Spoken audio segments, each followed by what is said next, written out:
Hello, beautiful people. I am Oliver Perrin for Semiagog, joined today by Matt of Dogmatic Slumbers, someone who takes a great interest in the goings-on in the Caucasus and follows, the great game, grand strategy, geopolitical affairs, and that sort of thing very, very closely. Very happy to have him as a guest. Today, we are going to be talking about Transcaucasia, the Transcaucasus, the Southern Caucasus, and going-ons in that region. The Southern Caucasus is, of course, a kind of southern fortress wall for Russia, although it's very, very important as well as an east-west corridor and the proposed route of the north-south transport corridor that Russia and countries like Iran and India would like to see come together. Before we get into all of that, I want to thank you all for watching. I want to thank CyberChud Internal Affairs, whom I see in the chat. He was the one responsible for creating that excellent intro music, The Anvil of Crom by Polydorus, reinterpreted by he himself. I also want to invite everyone to support my guest, Matt, and his Substack, Dogmatic Slumbers. You will see links for that in the description box below. Once upon a time, I was trying to keep most links out of the description box on YouTube, but my growth here is so terrible, and I'm so sick of hearing about pink salt tricks and stuck poop ads that, to be honest with you, YouTube, I think, is a dying platform. I want to invite everyone, anyone who might see this among my longtime viewers who just follows me on YouTube to follow me on X, as well as that is swiftly becoming the primary platform. I've also got a Substack. You can find a link for that over on X, and there is a link for X in the description box below. But definitely follow Matt, follow his Substack, Dogmatic Slumbers. You'll see a link for his X account as well. And buy my books. You'll see links in the description box below for my books. There's a book of poetry. There's a sort of science fiction novel. Check those out as well. Let me just, before I do an introduction here, let me just quickly welcome Matt. Maybe he can tell us a little about himself and his Substack and his X or Twitter account. He's been on a couple of times in the past with Nare, to discuss events in the Caucasus and elsewhere. Unfortunately, she couldn't be with us today. That's a great disappointment because she knows, quite a bit about the region, as you would expect from someone living there now and following politics closely. But Matt, can you tell people about yourself, what they can expect and why they should go check out your Substack? Yeah, hi Oliver. Well, thanks very much for having me. It's a pleasure to be here again. Check out my links. I'm on X or Twitter as at Fragment Shore, and my Substack is Dogmatic Slumbers, as you kindly said. I've been following probably the Caucasus for 2 decades now, pretty much. I worked it out. I was in Armenia recently and actually came back on the day when Israel started bombing Iran, which was interesting. And yeah, so I've been traveling to and from it for 20 years, on and off. I follow geopolitics relatively closely. I've always been interested in what you would say is the wider area of the former Soviet Union. And so I on my Substack, I write about politics and geopolitics and actually try and get some art in, because I think art and wider life is important too. So if you check out my pieces there, hopefully I'll have a few things coming out that are more about that in the near future. Excellent. Well, yes, thanks again for being here. Very happy to have you. Everyone, you should follow Matt over on Dogmatic Slumbers. His pieces are well written and interesting. Follow him on X as well. Now let's jump into this. I have a Google Earth map pulled up just to get everyone oriented. You'll hear about things going on between Azerbaijan. Hopefully everyone can see my I guess I have to come over here for you to see my cursor. Yes. Azerbaijan, which is, of course, right here. And this is the main body of Azerbaijan. Let me go ahead and actually zoom in just momentarily so we can see all this better. at least get a title over on Armenia. I guess Armenia and Georgia are just countries that don't deserve a label or something. Okay, so now we can see Georgia and Armenia. Okay, so you hear a lot about what's going on you hear superficial observations about what's going on between Azerbaijan and Armenia here in the Caucasus. The main, I guess the watershed line for the Caucasus runs roughly along here. So Georgia is south of it. Georgia, I guess in some respects, the far northeastern portions of Turkey, Armenia, Azerbaijan. These countries form what is called the TRANSCAUCASIA, as distinct from Ciscaucasia or the Ciscaucasus to the north, which is now controlled by Russia. And you've got this east-west corridor here, and you've got a whole bunch of energy involved, in terms of the former Soviet regions that are now called the Stan. Of course, the Caspian as well. Iran, Azerbaijan has a lot of energy as well.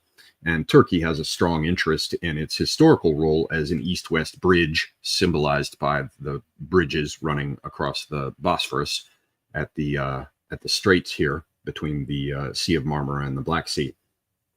So you've got Russia to the north, you've got Iran immediately to the south, and of course you have war going on in Ukraine.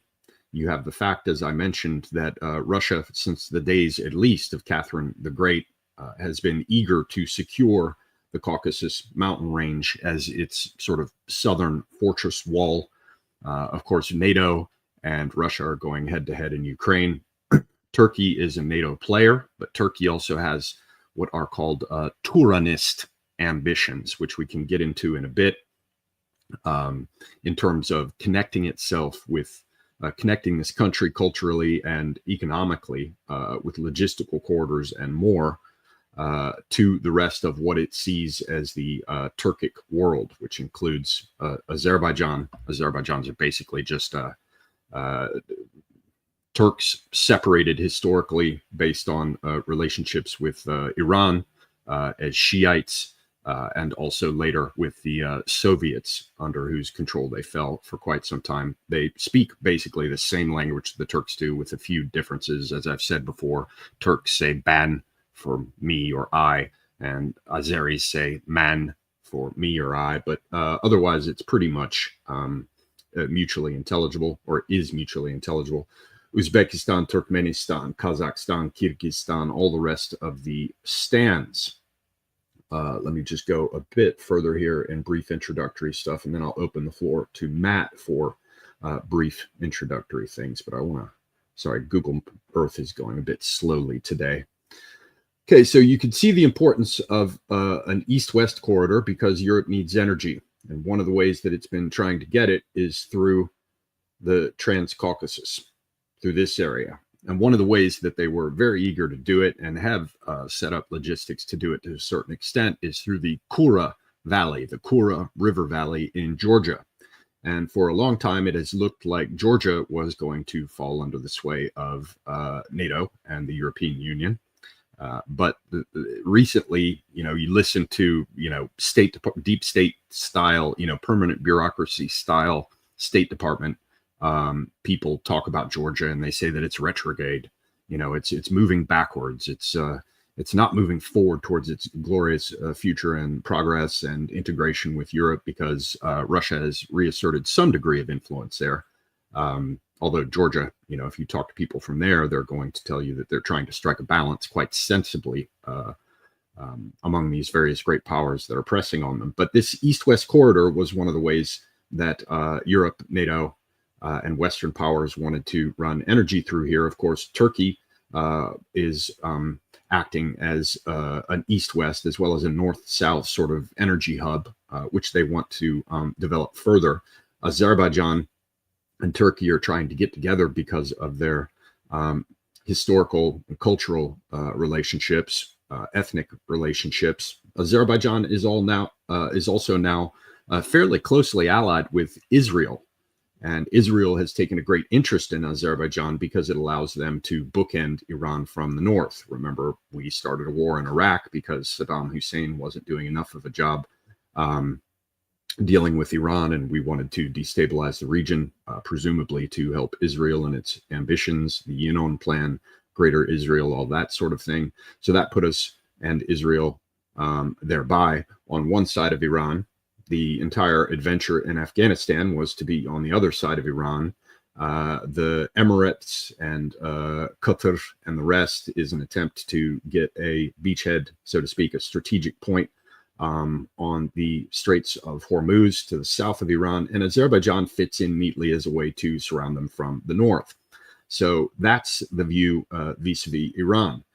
So Turkey wants to go east-west. Azerbaijan wants to go east-west. Israel is involved in Azerbaijan. NATO has been trying to get involved in Georgia and has been pushed back somewhat. The entire project is to surround Iran. Then you've got Russia concerned about its southern security, but it also wants a north-south corridor running down through Iran and dealing with countries like India. Then you've got Azerbaijan and Armenia themselves with a long territorial conflict, and with the added sectarian dimension of Muslim versus ancient Christian. I think perhaps the Armenian church is the oldest or one of the oldest. So there's that dimension as well. And what you have here, let me zoom in again, because we'll get to China in a moment at the end, because that's not often brought in, nor is Pakistan. But you can see that the way the map was drawn, I believe, following a Soviet annexation of this area, you've got Armenia here, and then this sort of finger of Armenia that comes down to the south is the Syunik province. And you can see that this province here separates, let me make this even bigger. Apologies for how slowly this goes. You've got Azerbaijan right here. And you've got, okay, are the titles going to come back, or is this just going to be a clown show? Well, apparently they're not. So you're going to have to take my word for it that this is Azerbaijan. There we go. They're populating now. So we've got Azerbaijan, we've got Armenia, and then we've got this, which is Nakhchivan. This is an exclave. They often talk about Azerbaijan as being mainland Azerbaijan here, and this exclave of Nakhchivan. It's separated by Armenia's Syunik province. And so what you have here, once upon a time during the Soviet period, the Russians and Soviet powers were able to extend their logistics and economic relationships and the rest southwards, and they have a straight road to Iran. Now, if Iran wants to run a north-south corridor again, or wants to operate through this area as part of a envisioned north-south corridor, then for both Russia and Iran, the Syunik province and the ability to move north-south here becomes very, very important. It's also important to have Georgia involved, Armenia involved. Well, Georgia has been moving back sort of into the camp of Russia, which extends Russian influence, at least economically. The Georgians should conceivably be willing to open those relationships to their own benefit. Russia is able to extend itself southward here into Armenia, and from Armenia through this Syunik province into Iran. So once upon a time, the Europeans and NATO and Western powers would have been able to cut off Russia from Iran via the Kura Valley and Azerbaijan. Now, this doesn't deal with Turkish or Turkic interests in connecting through Azerbaijan or to Azerbaijan as directly, but this would have been a way to sort of cut things off north-south between Russia and Iran. But Georgia is more coming into Russia's camp, as I mentioned, so it looks like what's happening is the fight has moved further south. And there is the idea that there will be a corridor, a transport corridor, sort of reopened, because there are a lot of latent logistical elements, rail lines and things that could be used from Soviet times, that could be renewed, roads that aren't doing well.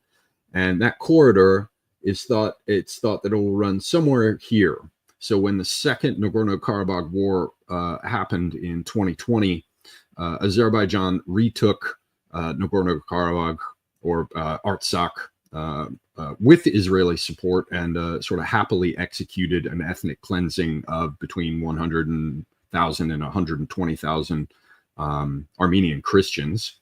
And they were pushed out. And as part of the so-called peace agreement, we'll be turning to Matt for details on all of this, Armenia is supposed to allow access for this corridor here. But the way it's been envisioned is that it will be along the border of Iran, just north of it in Armenia. And so there would be this sort of international corridor, or a corridor run by Azerbaijan. Armenia, as I understand it, would have no ability to do customs checks or anything. So you'd essentially be creating a border corridor run by NATO power in alliance with Azerbaijan. So the Iranians have talked about this East-West project as a NATO Turan corridor. So Turanism, this is a word favored by Turks to view themselves more broadly. It's current in Turkish and Turkic nationalist circles. It's the idea of a greater state comprising the various Turkic or Turkic majority states of Central Asia, Turkey, Azerbaijan, and further afield into places like Kyrgyzstan. So last thing to note here is that there is a version of a Zangezur corridor that runs down south of Armenia, which is run by Iran.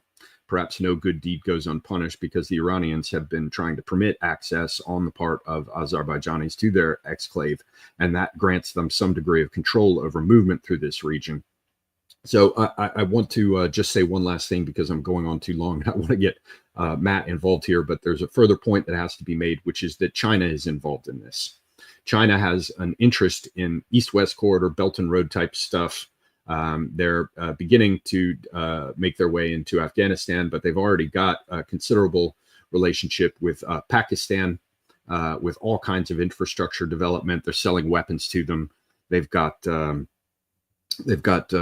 strong relationship with Pakistan, and India, of course, is more aligned with Russia. India and Pakistan are at loggerheads, and what's strange is that it seems that Pakistan is very strongly supporting Azerbaijan, whereas, oddly enough, I wasn't aware of this, India is giving significant support to Armenia. So Pakistan is, you'll forgive the expression, in many respects, it's China's bitch. It has very strong relationships with China. Of course, it's got all sorts of vestigial relationships with the United States. So it's a picture I'm not clear enough on. But what's strange is China has a relationship with Pakistan. Pakistan is supporting Azerbaijan. Azerbaijan is working with Turkey and NATO in order to cut Iran from Russia, except that Iran and Russia and China have an increasingly strong relationship. So in some respect, China is playing it agnostic and not pulling the reins on Pakistan, and allowing Pakistan to assist Azerbaijan in what, in many respects, will be a sort of NATO project to cut Russia off from Iran. And that's something I really don't completely understand at this point. We'll probably get back around to it with further discussion. But now I want to stop blathering incessantly and invite our patient guest, Matt, to come in and share his introductory thoughts on this sort of complete picture before we get to dealing with the many and varied sort of individual details. Yeah, thanks. Excellent introduction to everything that's going on there.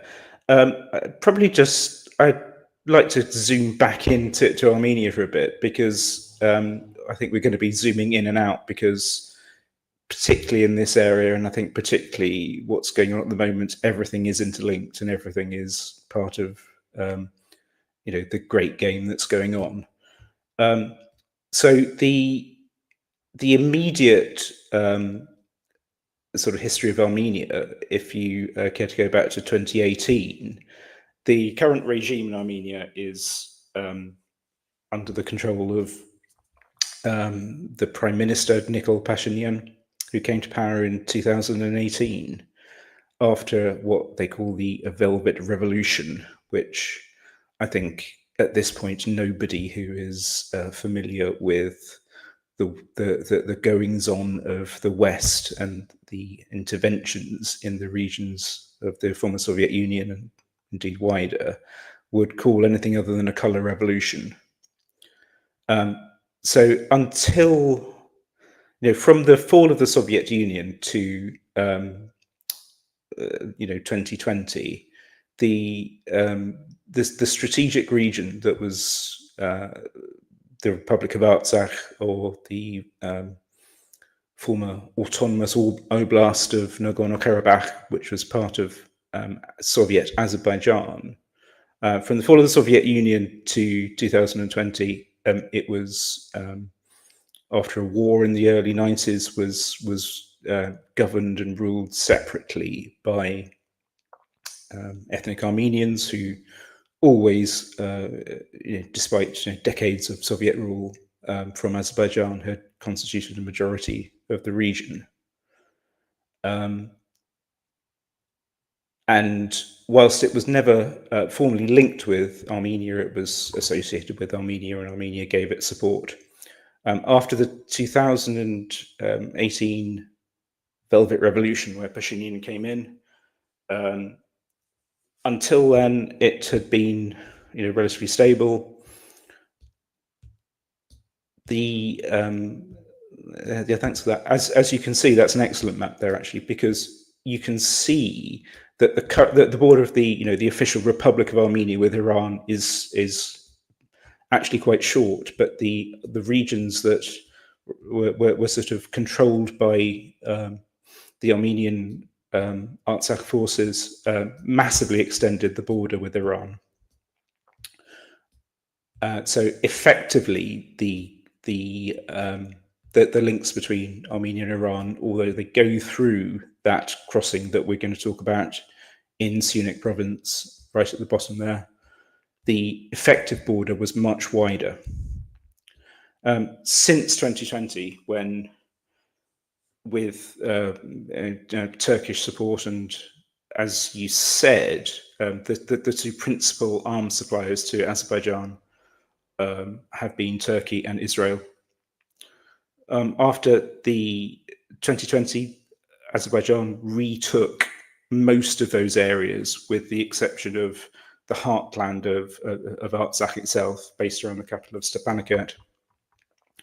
The conflict then froze for 2 to 3 years, and then reopened essentially by Azerbaijan just literally choking and starving the remainder of the Armenians of Artsakh. So, I mean, literally for 9 months, nothing was going in and coming out, such that at the end, the only thing that was left for the Armenians of Artsakh to do was to flee. As you say, 120,000 left in the space of a week, passing into Armenia proper via what they call the Lachin corridor, which is a little mountainous road connection between the province and the Republic of Armenia. So what we've seen since 2020 is a substantial reduction of the power of Armenia to link between the north and the south, to link between Russia and Iran. It's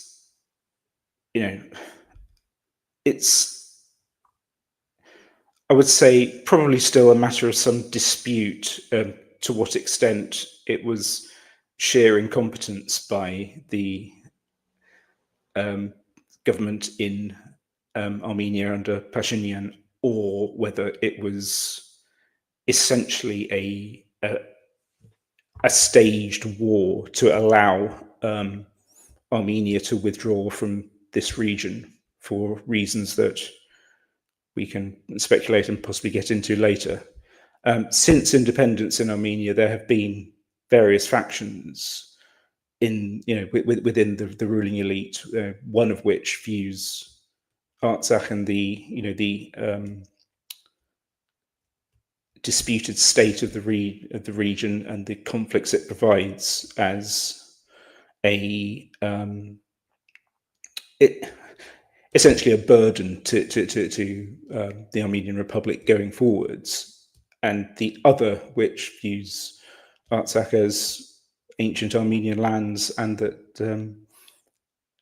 it is an essential part of the nation, literally the nation of Armenia. We're talking about nation in the wider sense here, of a nation, of a people, a history, an attachment to land, and indeed a religion.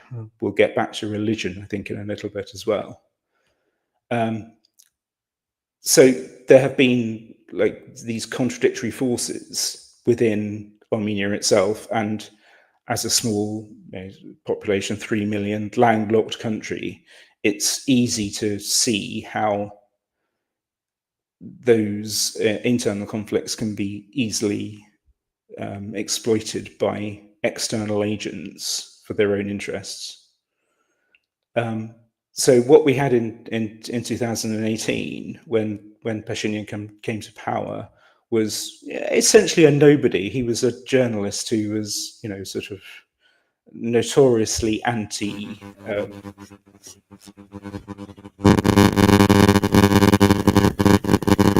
Still there, Matt? I am.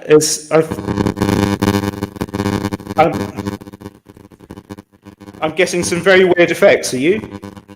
No. Let me mute my mic and see if they stop. Oh, okay. That's not better. I was just going to add very quickly, I saw him described as a journalist and activist, so for whatever that's worth.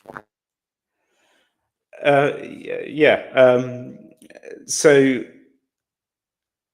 it was portrayed quite widely as a popular uprising against a government which had, again, we're not.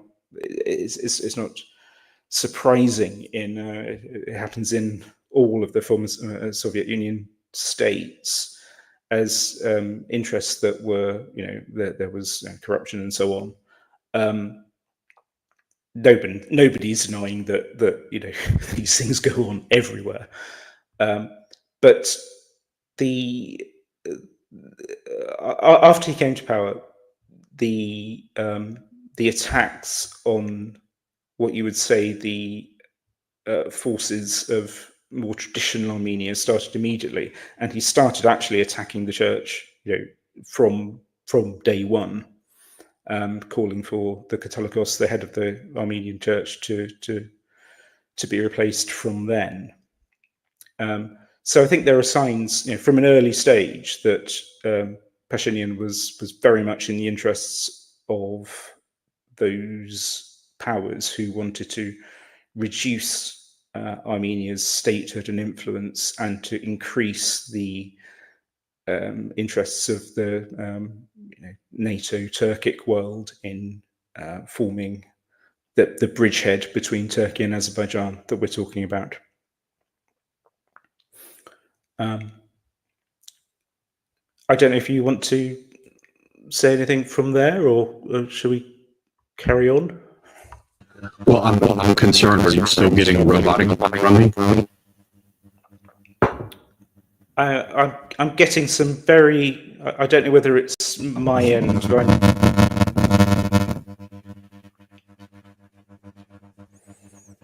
Yeah. How about now?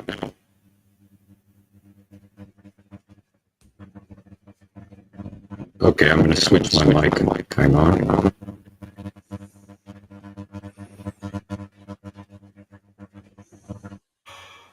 Okay, how about now? Okay, that's better. Yeah, good. Okay, I can hear you.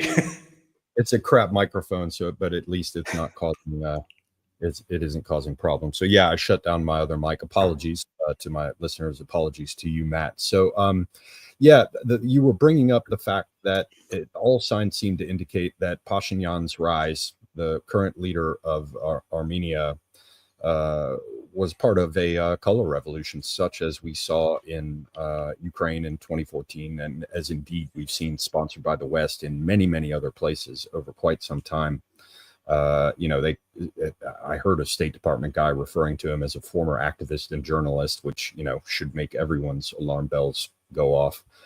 What's also interesting is somehow he's managed to stay in power after, dramatically losing a war, which is, rather strange. A regime comes into power, loses a war that involves an ongoing national and sectarian conflict that's very old, that people feel very strongly about, yet he's still in place. And to your point about this idea that perhaps Azerbaijan and Armenia were putting on this war as a kind of theater that permitted Armenia to withdraw, Armenia and Azerbaijan continue to operate in ways that show, correct me if I'm wrong, but show a distinctly subservient, sort of a subjected position on the part of Armenia. It just seems to be willing to do whatever it is that Turkey and Azerbaijan wish.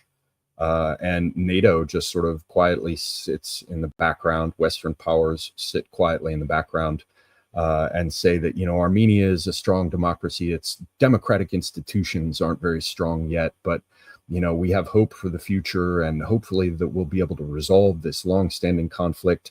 And I should also add that Europe seems to be fairly heavily involved here. I'm not positive about the United Kingdom. Perhaps you can say something about that, Matt, but I believe that France is up to its neck in goings on in this region, as they have been reported to be until recently in Georgia.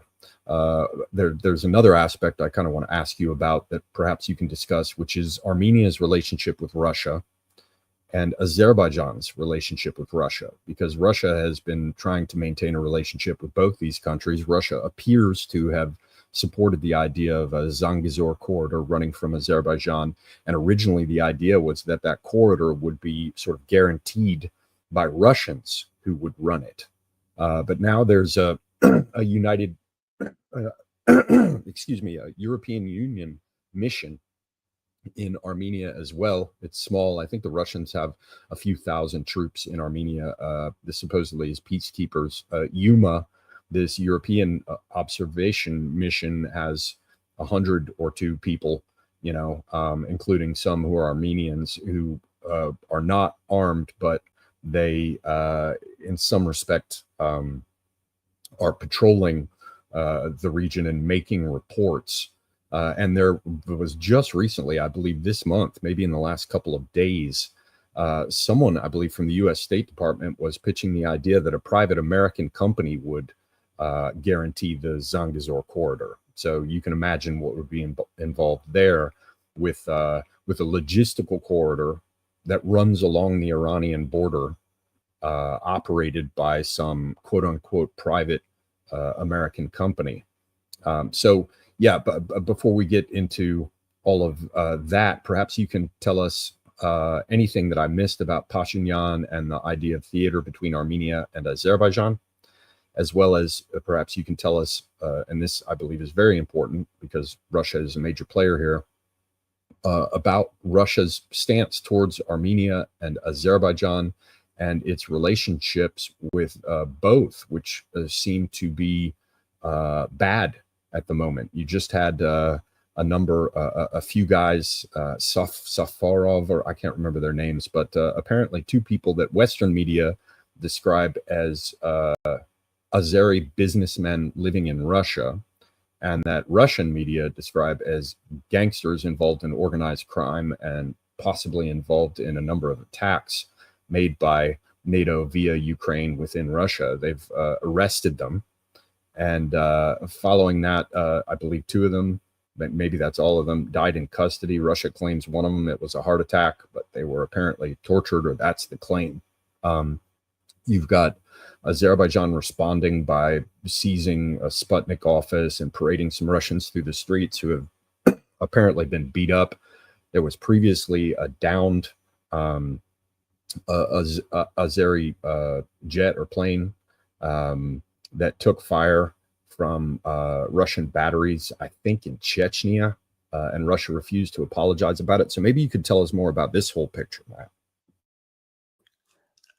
Yeah, if you don't mind, I'll deal with the Azeri-Russian links separately and later, because there's a lot going on there too, and yeah, that's fine. We'll just try and keep them a little bit separate to keep people without getting too much into the depths. So the with what's going with Armenia and Russia at the moment, there is absolutely no doubt that Pashinyan is irritating Russia and trying to relocate Armenia from essentially Russia being the predominant guarantor or external guarantor of its sovereignty to the West being that, even though, as you see this map, how the West is represented on this map is the large neighbour to the west of Turkey, which is obviously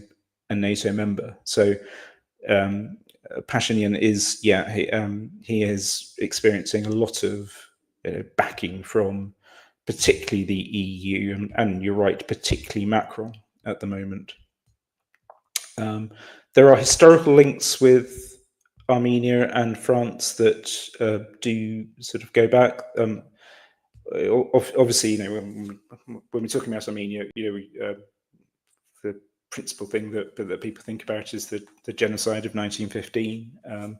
There are, I think, actually, if you look at it, France is probably the third largest Armenian diaspora community in the world after Russia and the United States. Famous, French Armenians are, celebrated and things. So there is a historical, more of a historical link, whereas the UK, for example, has been more involved in historically Iran, and then after 1979, Azerbaijan. So the UK does not have the highest reputation in Armenia itself. Armenia still hosts, I mean, until, I can't remember exactly when it was, but after the 2020 war, after about 2022 or 2023, Russia still controlled some of its external borders, and it controlled, for example, the customs at the major airport that serves Yerevan, the capital.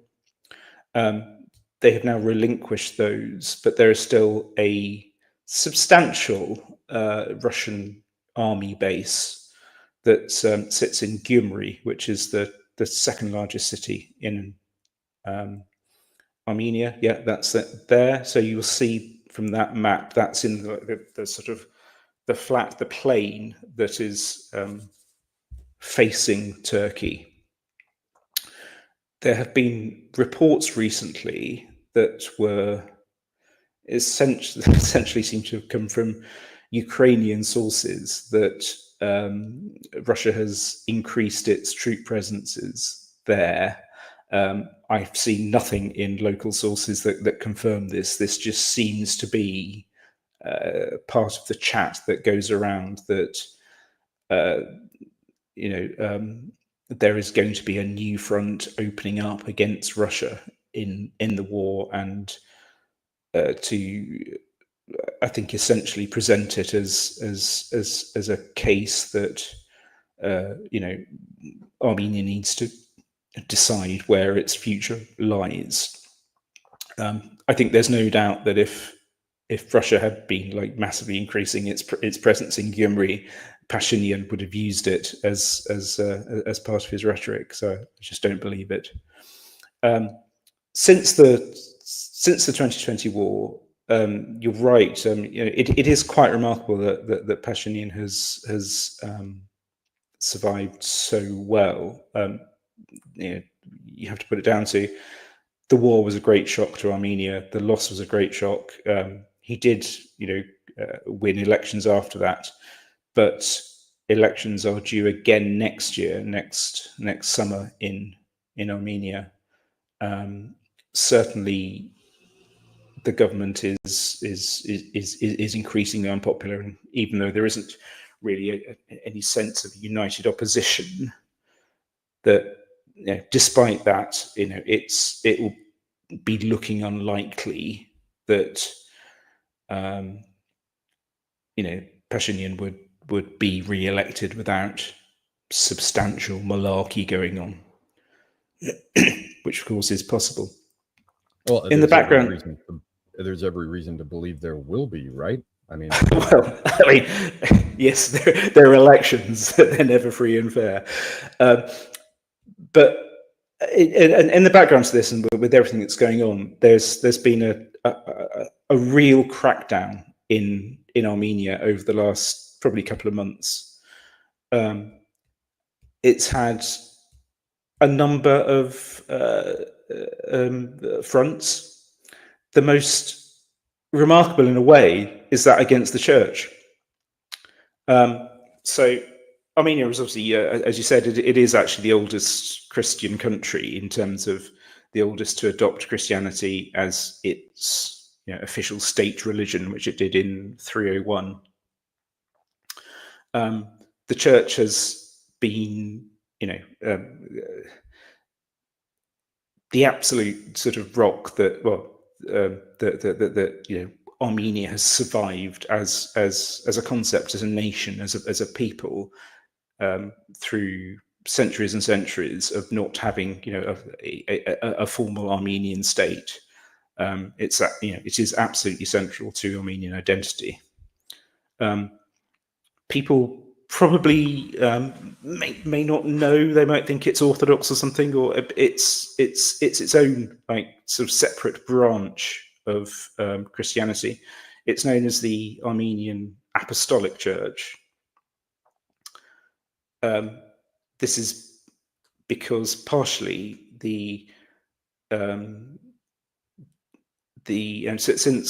since it was a Christian country in 301, when Gregory the Illuminator was the sort of bishop who persuaded the king at the time to convert, it has had an unbroken apostolic succession from the original sort of apostles, Thaddeus and Bartholomew, who came to Armenia. And one thing that Pashinyan is doing is trying to break that. So he has called on the head of the church is called the Catholicos, it's like sort of the equivalent of the Pope, to resign. He has started arresting clergy. There are two prominent archbishops who have been put in what they call pre-trial detention, which is sort of essentially locking them up on charges which without need a trial to be proved. Exactly. One of which is Archbishop Bagrat Gastanian, who was prominent last year in leading protests against the government. He is Archbishop of the Tavush province of Armenia, which is like the northeastern bit. So the bit of the corridor that we can see links to Georgia and Azerbaijan is called Tavush. That's his region. Last year, Pashinyan was involved in what they call border delimitation talks with Azerbaijan, which basically involves Azerbaijan making demands upon Armenia and Armenia giving up territory. So certain strategic heights that you can see there. And this includes like the gas pipeline from Georgia through which Armenia gets its gas, which is supplied at a very good rate from Russia. And the sort of heights that overlook the large lake, which is Lake Sevan, certain strategic communications, roads, pipelines, and so on were being surrendered to Azerbaijan. That without a fight, without any negotiation at all. This provoked protests. The Archbishop for the region, Bagrat, led sort of basically a large march to the capital, Yerevan, and there were protests for a number of weeks, which the government just sort of largely ignored. There was some violence in some of the suppression of it, but all this resurrected earlier on this year because there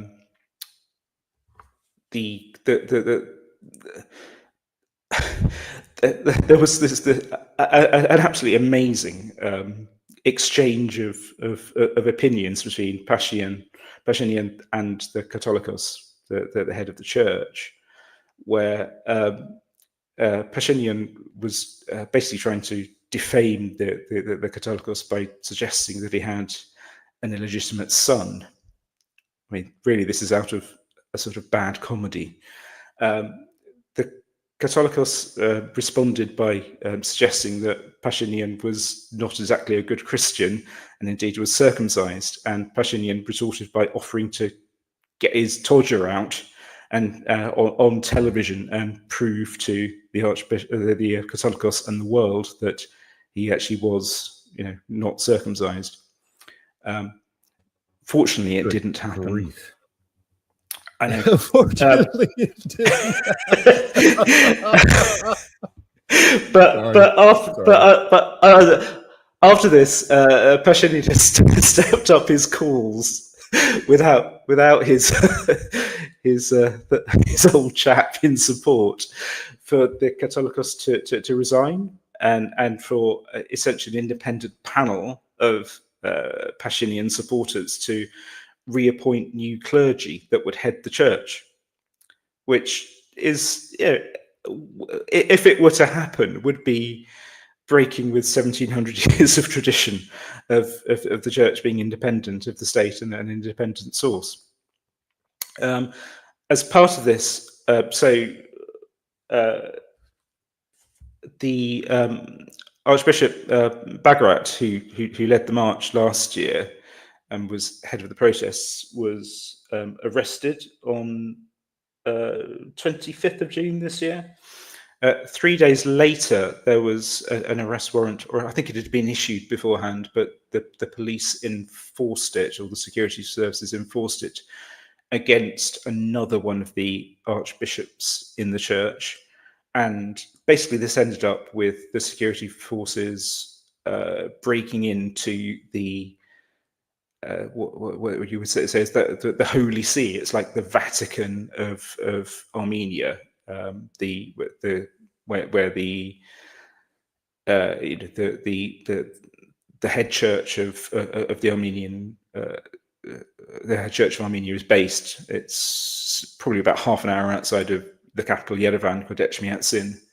It's like a walled compound, and the security services masked up, tooled up, broke in, and the Archbishop in question sort of basically surrendered himself to prevent violence happening. Large numbers of the population were outraged at this, and it really is, basically out of the institutions of the Armenian state, what you think of the government, the army, things like this, the church is the one that retains most trust, most belief by the people, and Pashinyan going up against it is quite remarkable. So that's been one arm of this, the repression. Another arm has been Pashinyan's suppression of political dissent generally. Part of this is involved with the confiscation of assets of business interests that are opposed to him. So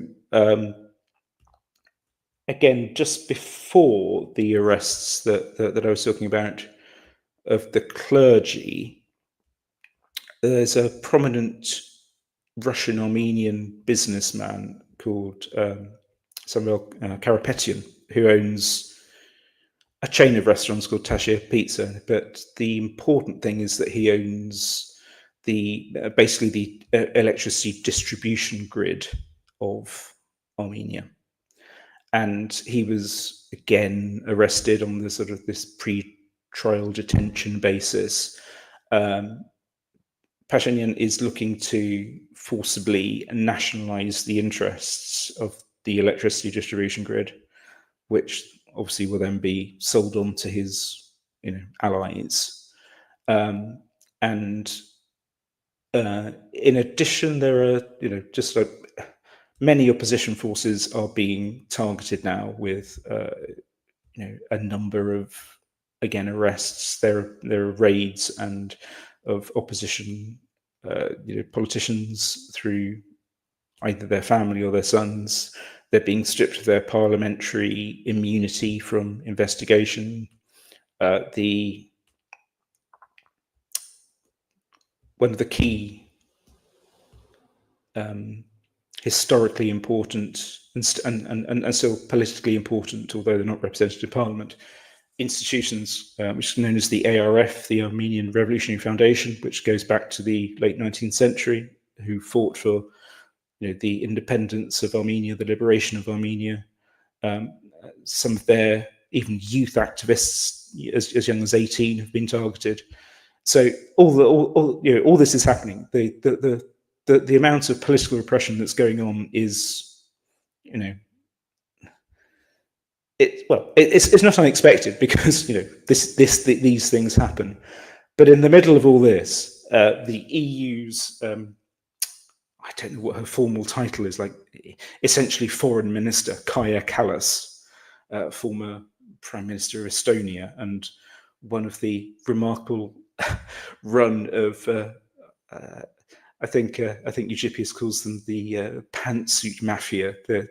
Yes, and a Russia hawk. Yes, the sort of the sort of women girl bosses that are sort of exemplified by von der Leyen herself, as the sort of head of Europe. But no, so she was literally in Armenia at the end of June as these things were happening, and of course was just like praising the democratic resilience and European forward-looking future of Armenia as people were being locked up and the church were being persecuted. I mean, it would be funny if it wasn't serious. Just that the sort of level of doublethink and hypocrisy. Yes, absolutely. And as part of this, also, obviously there are fat euros involved in it all. So after Kallas's visit, subsequent to that, Pashinyan was in Brussels and Paris, and the sort of strategic partnership, or whatever they call it now, between the EU and Armenia was ramped up to a new level. And I think the total level of EU commitment and what that means and what period it covers and so on is, as these things are always, obscure. But it was something like 2.5 billion euros over an undefined period, which proportionally to its GDP is similar to the package that the EU is bribing Moldova with. Right. And these are very, very small countries, of course, which I guess you're coming around to. And so when you split that up in terms of how many important people's pockets could be lined in Armenia in order to keep everyone on page, it goes a long way. If you actually take the number, and as I say, it's not obviously a fair comparison, but compared to the GDP of both Armenia and Moldova, they're both the sort of total packages that are being floated around are something like 11 to 12% of their GDP. So it's a big number. It buys a lot of rainbow flags. Yes, but and now, other things. But yes, clearly, gear for special security squads to raid religious sites and arrest leaders. So it's entirely in keeping with what you would expect from what gets called the gay, extended here into the South Caucasus. So unless there is something further that you think needs to be covered in terms of the oppression that is the concomitant of progress, can you tell us about, and we'll get to Azerbaijan and Russia, but the relationship at present of Russia with Armenia? I would have to assume that there would be, you just mentioned that the diaspora population of Armenians in Russia is huge. Russia, of course, has long relationships with Armenia. Armenia is a little, it's a small Christian country surrounded by Sunnis and Shiites on all sides except to the north. What is the relationship currently of Russia with Armenia? They've still got troops there. Russia seemed to be supporting this idea of a Zanzigor corridor that they would supervise, but now they're being pushed out of that position. And so all signs would indicate, one, that they would still have considerable influence that they could exert if they wished to, not least via energy, although Azerbaijan presumably could replace energy going into Armenia that might be cut off from Russia. But nevertheless, Russia has troops there. I would imagine that there are still things that they can do. Is all that correct? And if so, why haven't they done anything? Or what have they done that I might not know about? One thing that occurs to me, if I were thinking of a country that could erupt into civil war in the immediate future, Armenia seems a candidate.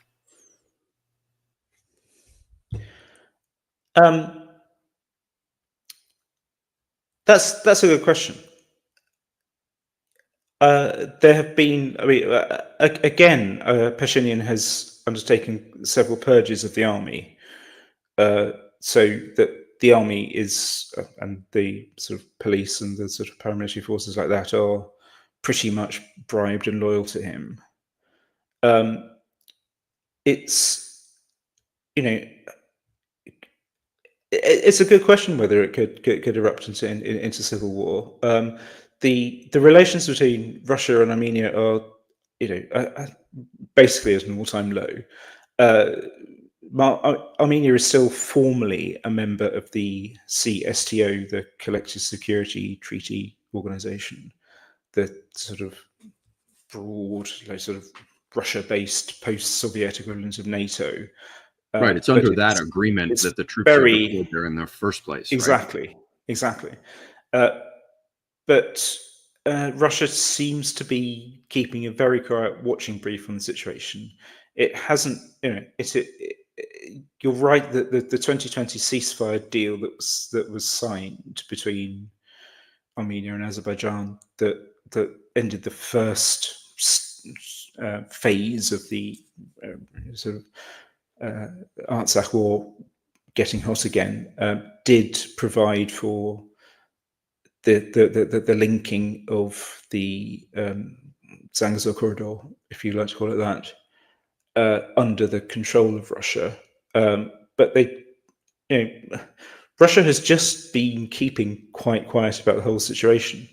The proposal that you refer to of the management of those relations being run by essentially a US private company was actually being touted by the ambassador from the US to Turkey, who is a Trump appointee who is quite clearly very pro-Turkish interests.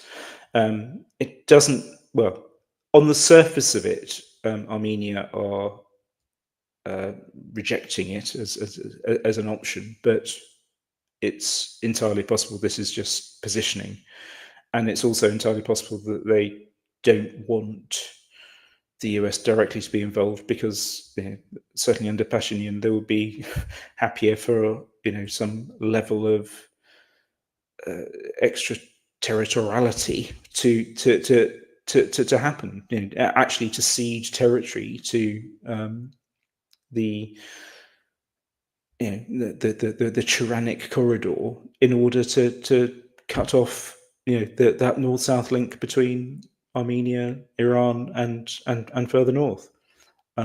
Yes, and that seems to be that everything seems to show that the deal that the Western powers are trying to impose on the region is basically the idea that Armenia becomes a sort of province, a Turanic province, and it's supposed to like it because this means it will be integrated with the West. It's really the most preposterous thing you can imagine. It's like, just go ahead and hello. allow. Can you hear me? Hello, hello, hello, hello.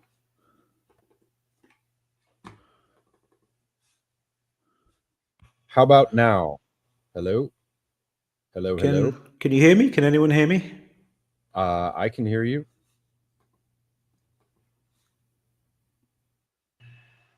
I don't know if can the chat go ahead and post Oliver is out or if my connection is down.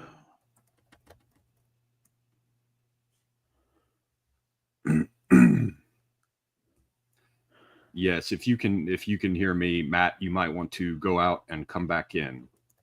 Hello.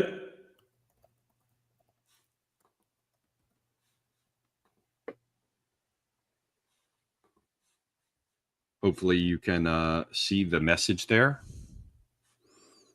Let me go ahead and shoot you a DM as well, and we can sort this out. Apologies to our audience. We'll get this squared away. We've just been having technical problems.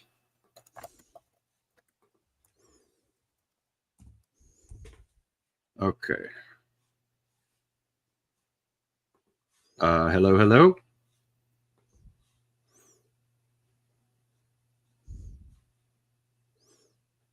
Hello, hello, hello.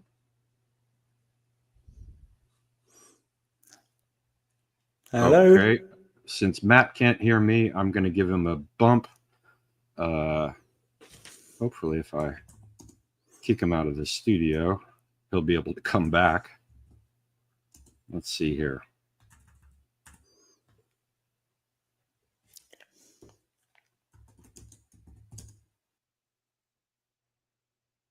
Okay. I pushed him out, and hopefully he will be coming back in just a moment.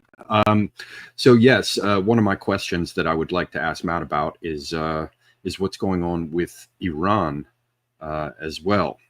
So hopefully he will rejoin here, and there he is. Hello, sir, can you hear me? I can. I've got no idea what happened there. Sorry about that, everyone. No problem. Very happy to have you back. So I wanted to ask you. Well, first I was observing that the business with Armenia is ironic, to say the least, because the idea is that they will be integrated into the West and become a part of the West. They will have access to all the progress and all the joy that comes with being part of the the heart of progress, which is the West. But in order to do so, they've essentially got to become a province of a wider sort of Turkish confederation, which seems very, very strange to me. I can't understand how this is being permitted in Armenia. I guess that's why you were bringing up just how much money is being poured into Armenia to keep people with their hands on the levers of power in line. So is there anything else that you can say about Russia, or do we just have to assume that they're occupied elsewhere and they're trying to avoid having another front open up for the time being? I mean, to be honest, it would be difficult for them because Georgia is not completely on side, and they would have to support their troops by air. Yeah, I mean, it's worth very briefly just going into what the situation in Georgia is now, because since particularly last year when there were elections in Georgia, and the ruling Georgian Dream Party returned to power with, despite plenty of interference from the West. Georgia has actually been quite quiet and is running a much more, you would say, Russia-sensible policy, given, as you can see, its long border through the Caucasus Mountains with its nuclear-armed superpower to the north. It's been, pretty quiet, and Georgia really has, if not returned to the Russian sphere, has certainly, internally made its peace with the fact that, it is not magically going to join the European Union and NATO overnight, and its problems are not solved by being an enemy of Russia. It needs to balance its interests. Now, one possibility in all this is that Russia's main interest in the region is no longer in projecting power to the south. It's in defending its borders, and whilst even if Georgia were a NATO member, you're not going to launch a massive invasion across the Caucasus Mountains. The real risk for Russia in terms of Western penetration is in the that network of republics in the North Caucasus, which are predominantly, not entirely Muslim, predominantly, although not entirely Turkic, with Caucasian elements, and that Russia's soft underbelly, if you like, in this sense, not from military invasion, but just from subversion and the interests of the West, stirring up populations to run trouble for the Russian state in that southern bit of the Russian Federation, has been neutralized as an independent risk. So there may be a case that Russia has just simply traded and has accepted that in order for to reach what you say maybe an entente with the West, that you get Armenia, we'll get Georgia, we'll get them back on side to neutralize it, but we won't object too much with what's going on in Armenia. But in terms of what that sort of the Turkey-Azerbaijan is essentially takeover of Armenia that you're referring to, it is actually incredibly serious for Armenia, because alongside the absolute sort of military campaigns of Azerbaijan, there is a distinct state rhetoric from everyone from Aliyev downwards that Armenia, the Republic of Armenia, is what they call Western Azerbaijan. That it's essentially that since the Turkic invasions from the 11th century onwards, those regions were part of historic Azerbaijan, even though of course there was no state of Azerbaijan back then, and that in a sense the sort of the claims that ethnic Armenians have in Artsakh for their land needs to be replicated or reciprocated rather by Western Azerbaijanis, as they call them, returning to their historic lands of Armenia, including even the capital Yerevan and the ecclesiastical capital of Echmiadzin. So the rhetoric is of absolute Turkish takeover of Armenia.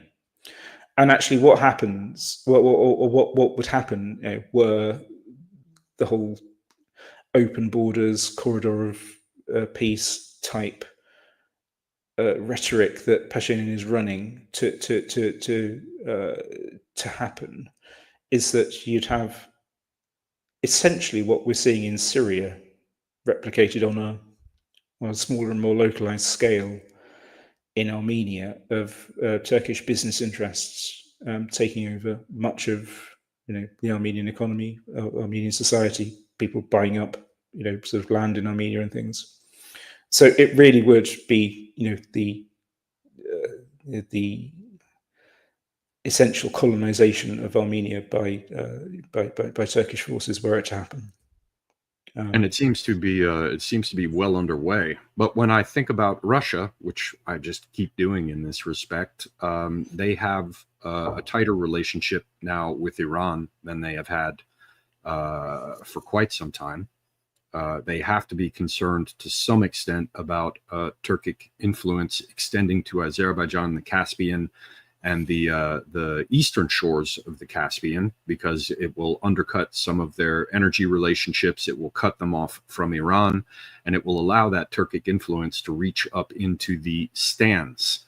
And so you'll have a NATO Sunni sort of corridor, as the Iranians referred to the NATO Turan corridor, entering Central Asia. They're already there in many respects, but even more so.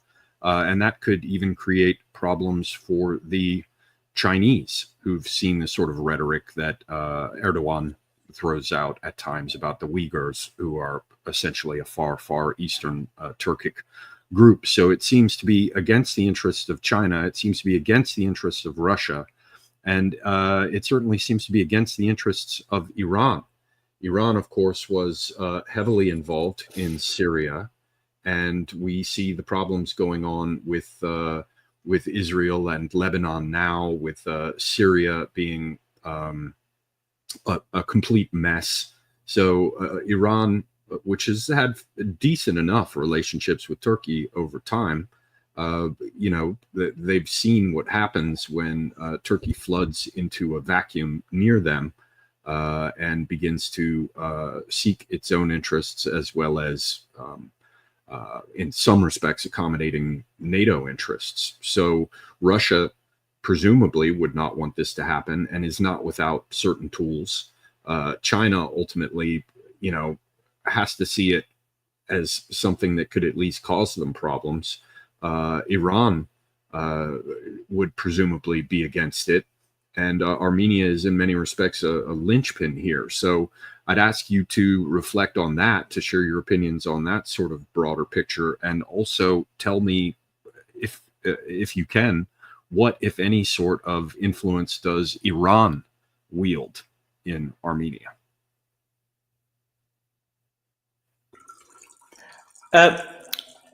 Yeah.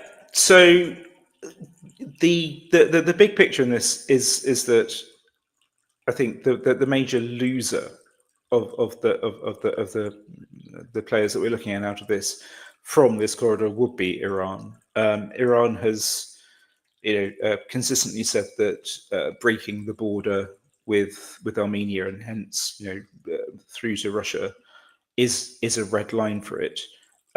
But what it would or will do to enforce that position is not clear.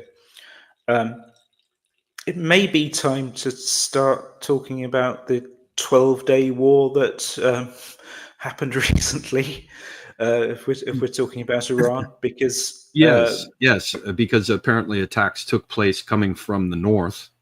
That's right. And there were drop tanks discovered on the shores of the Caspian. Some people are under the impression that maybe flights did not take off from Azerbaijan. Maybe things just passed through Turkish and Armenian and Azeri airspace and then came south. Many people say it's just drones, but it seems to be very, very likely, given that Israel has taken such a strong interest there, and has facilities and relationships there, that attacks came in from the north. There's also, and I imagine you'll get into this, the subject many people are talking about of the large, let's call it Azeri or Shiite Turkic population in the northwestern part of Iran, sort of centered around Tabriz. So some people have talked about how Azerbaijan will be used to activate people with shared ethnicity in northwestern Iran in order to carve a peace out and break it up. So, I mean, there's a huge mess going on there, and I don't know how we can get into that without talking about the relationship between Azerbaijan and Russia, because this is sort of, you know, another corridor. Let me jump over here. There's a map of railways. Is this the one I want to know? Where is it? Here. Now this map is turned in a sort of obnoxious way, but whoops, let's get back in here. But you should be able to see, here's the Black Sea, right?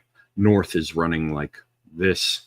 And here is the Caspian. You'll see that there's a whole network of, how do I do this? There we go. There's a whole network of old Soviet railways. And in terms of Iran and Russia connecting with the north-south corridor, one major set of rail lines runs along the Caspian, another one runs along the Black Sea, and these are the main ways through. I don't know if railways have been run across the Caucasus here.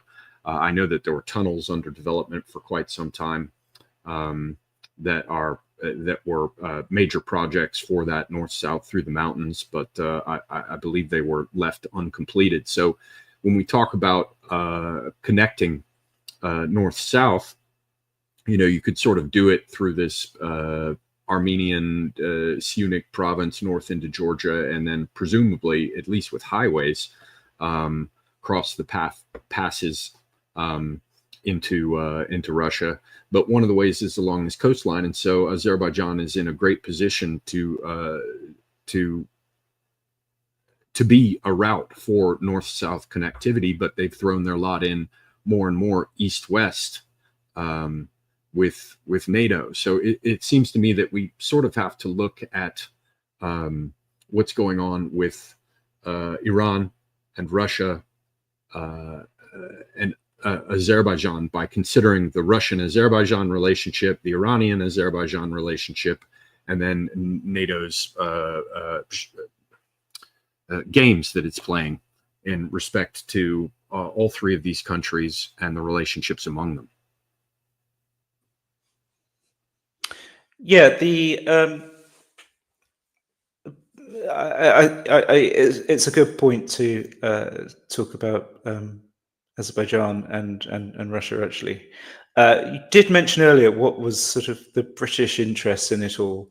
And actually, I don't think it's a great secret in the world of geopolitics and intelligence that Azerbaijan and the UK are quite linked. Not in a military way in terms of the way that Israel is, or obviously particularly Turkey, but in terms of intelligence, in terms of support for the state, in terms of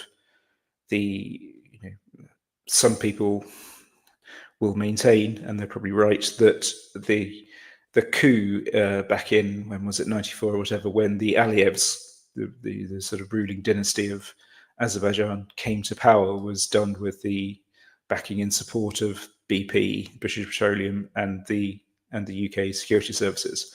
Recently, we've had, in terms of the developments in the Caucasus, the head of MI6, the sort of, essentially the British equivalent to the CIA, for your American listeners, has, had trips to both Armenia and Azerbaijan, under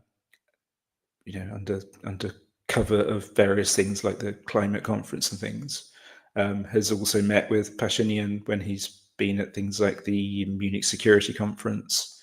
So there's quite a lot of coordination that's going on, and Britain, unfortunately, is involved in it.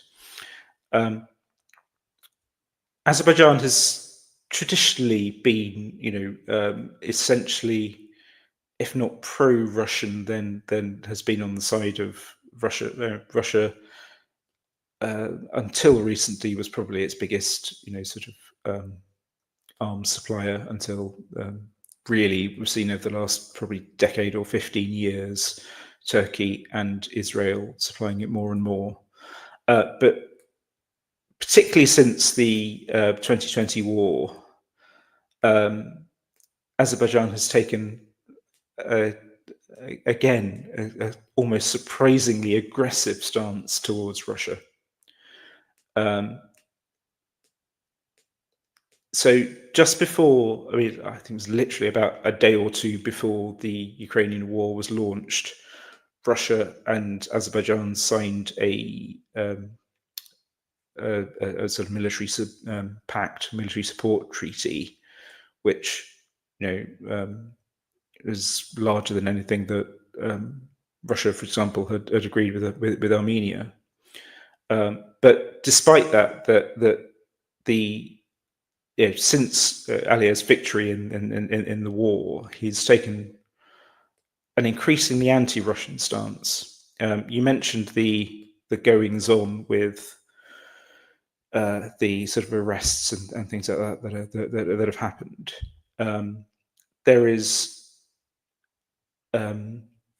There are something like 1 million ethnic Azeris in Russia, the sort of Russian Federation itself. The way that a lot of things actually run practically in Russia is that ethnic mafias, or business interests, if you like, run a lot of businesses, and the sort of Russian empire, Putin's military and political and security state, like, sits above as a sort of capo di capo of various other interests, not all of which are ethnically Russian. The Azeris run quite a lot of, like, the bazaars and the shopping malls of European Russia. What actually went on with those arrests is, I don't know. I don't think anyone really knows. It was clearly a local crackdown on some interests. You're right that the part of that involved arrests and 2 deaths in Yekaterinburg, but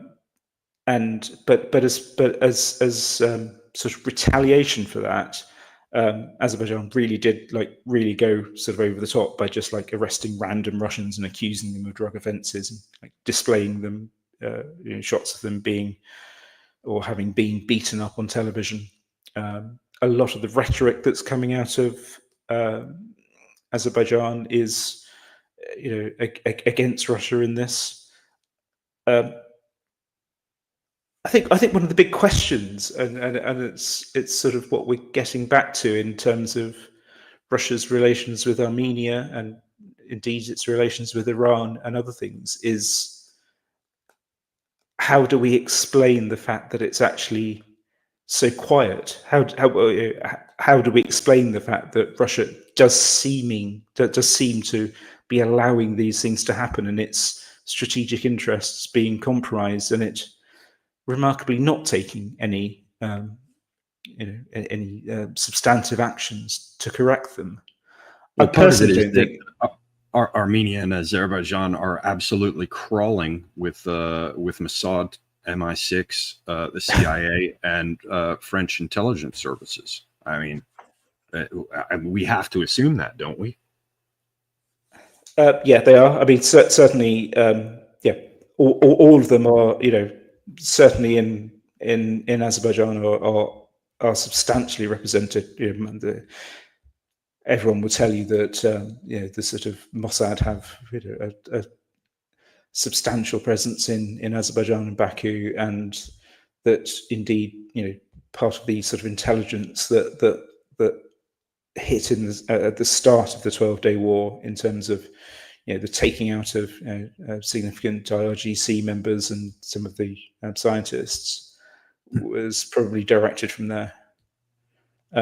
That's not a big secret. I mean, MI6 also have a big base there.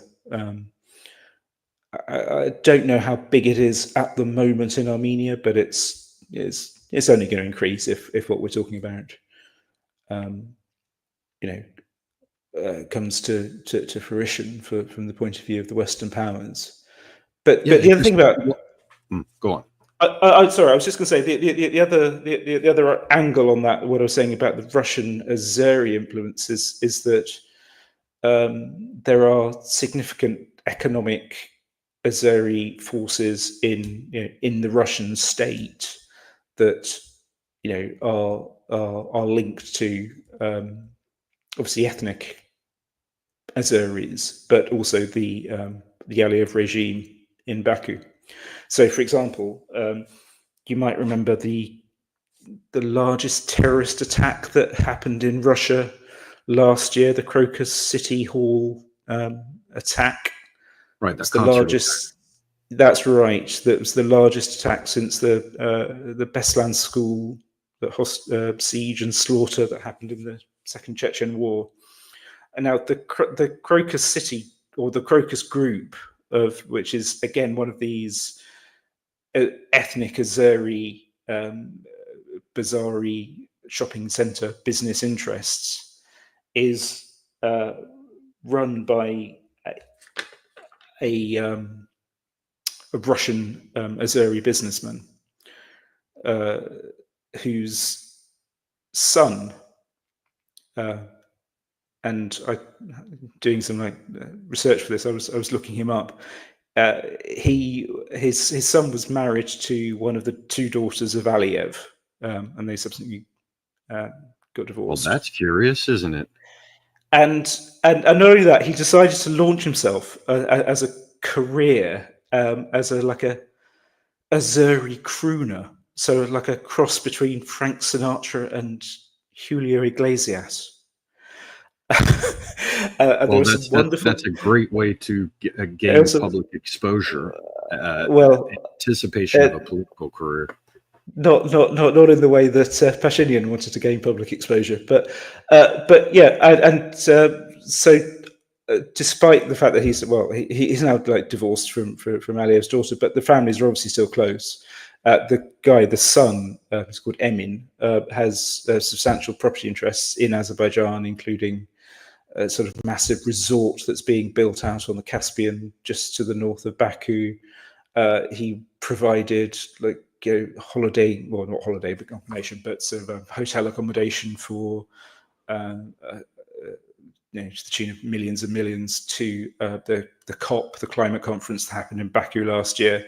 So the links there are substantial, and directly to the Aliyev regime. So the areas to which Putin actually has freedom to maneuver are limited by a number of factors, and one of them is just the internal politics of running Russia as a state, with as I said, these sort of various essentially ethnic mafia interests.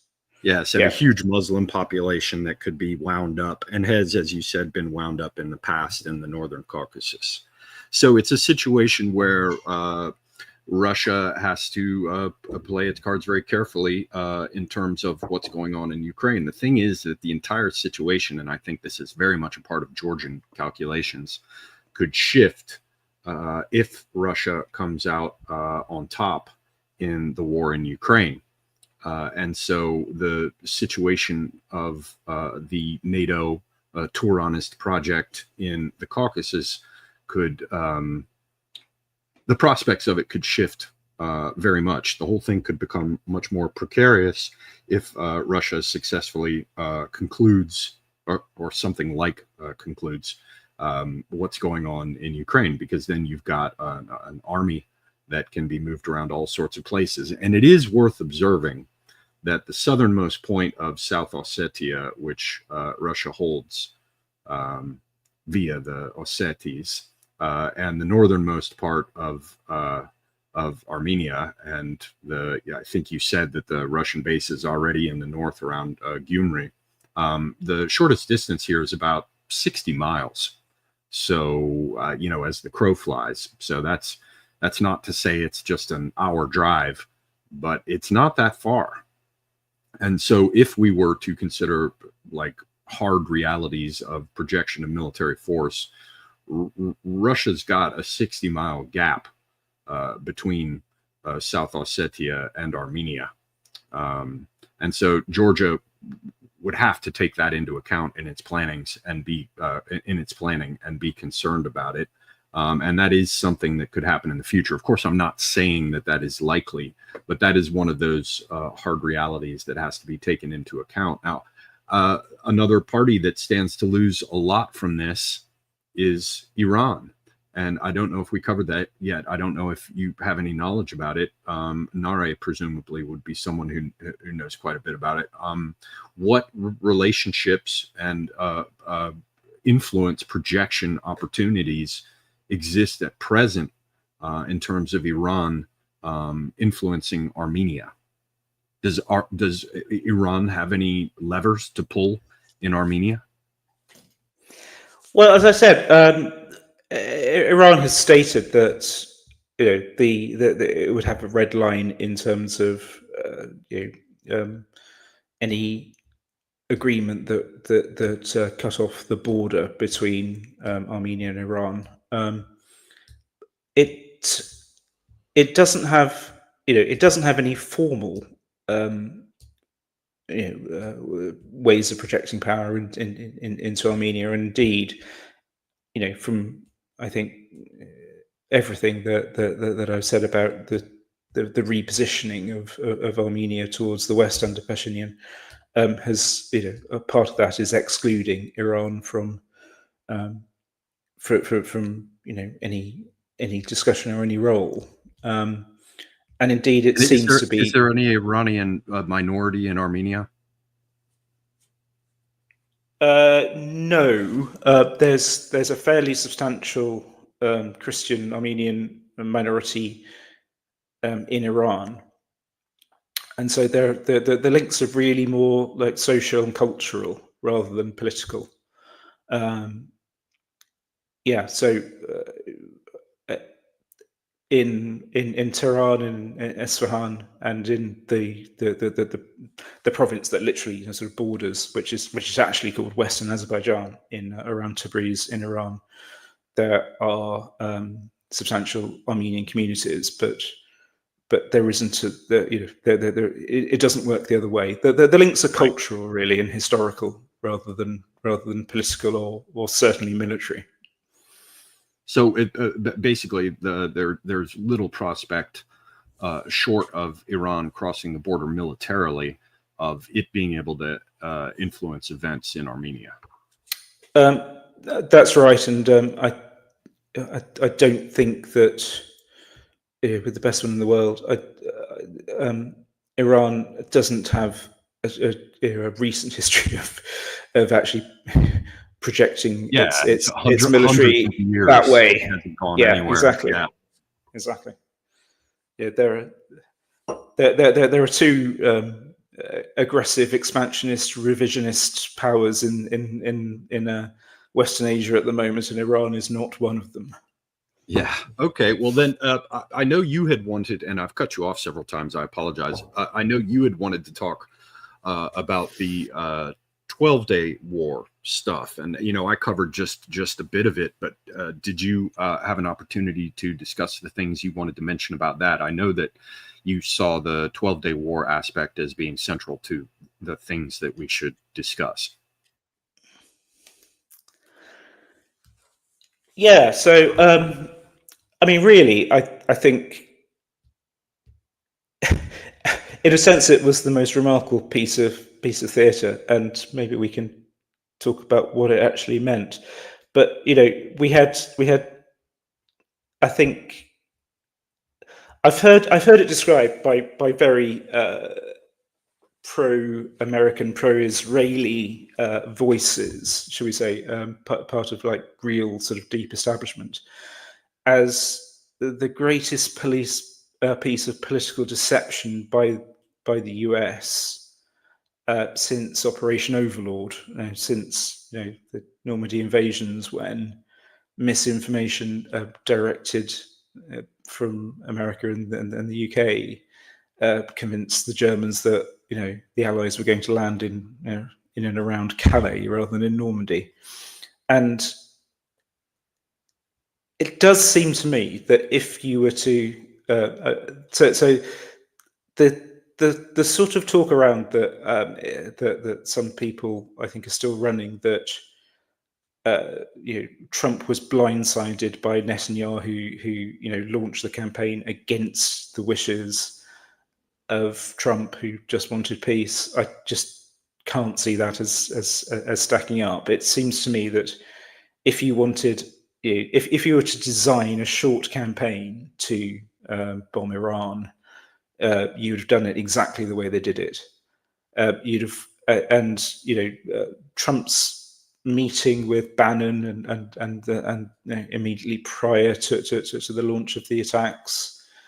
From that to him, suggesting that there would be peace, and then Israel coming out and in what has to be said was a very well planned and skilled and well executed campaign of sabotage against some key figures in the IRGC and some of the key scientists, the nuclear scientists working on the program.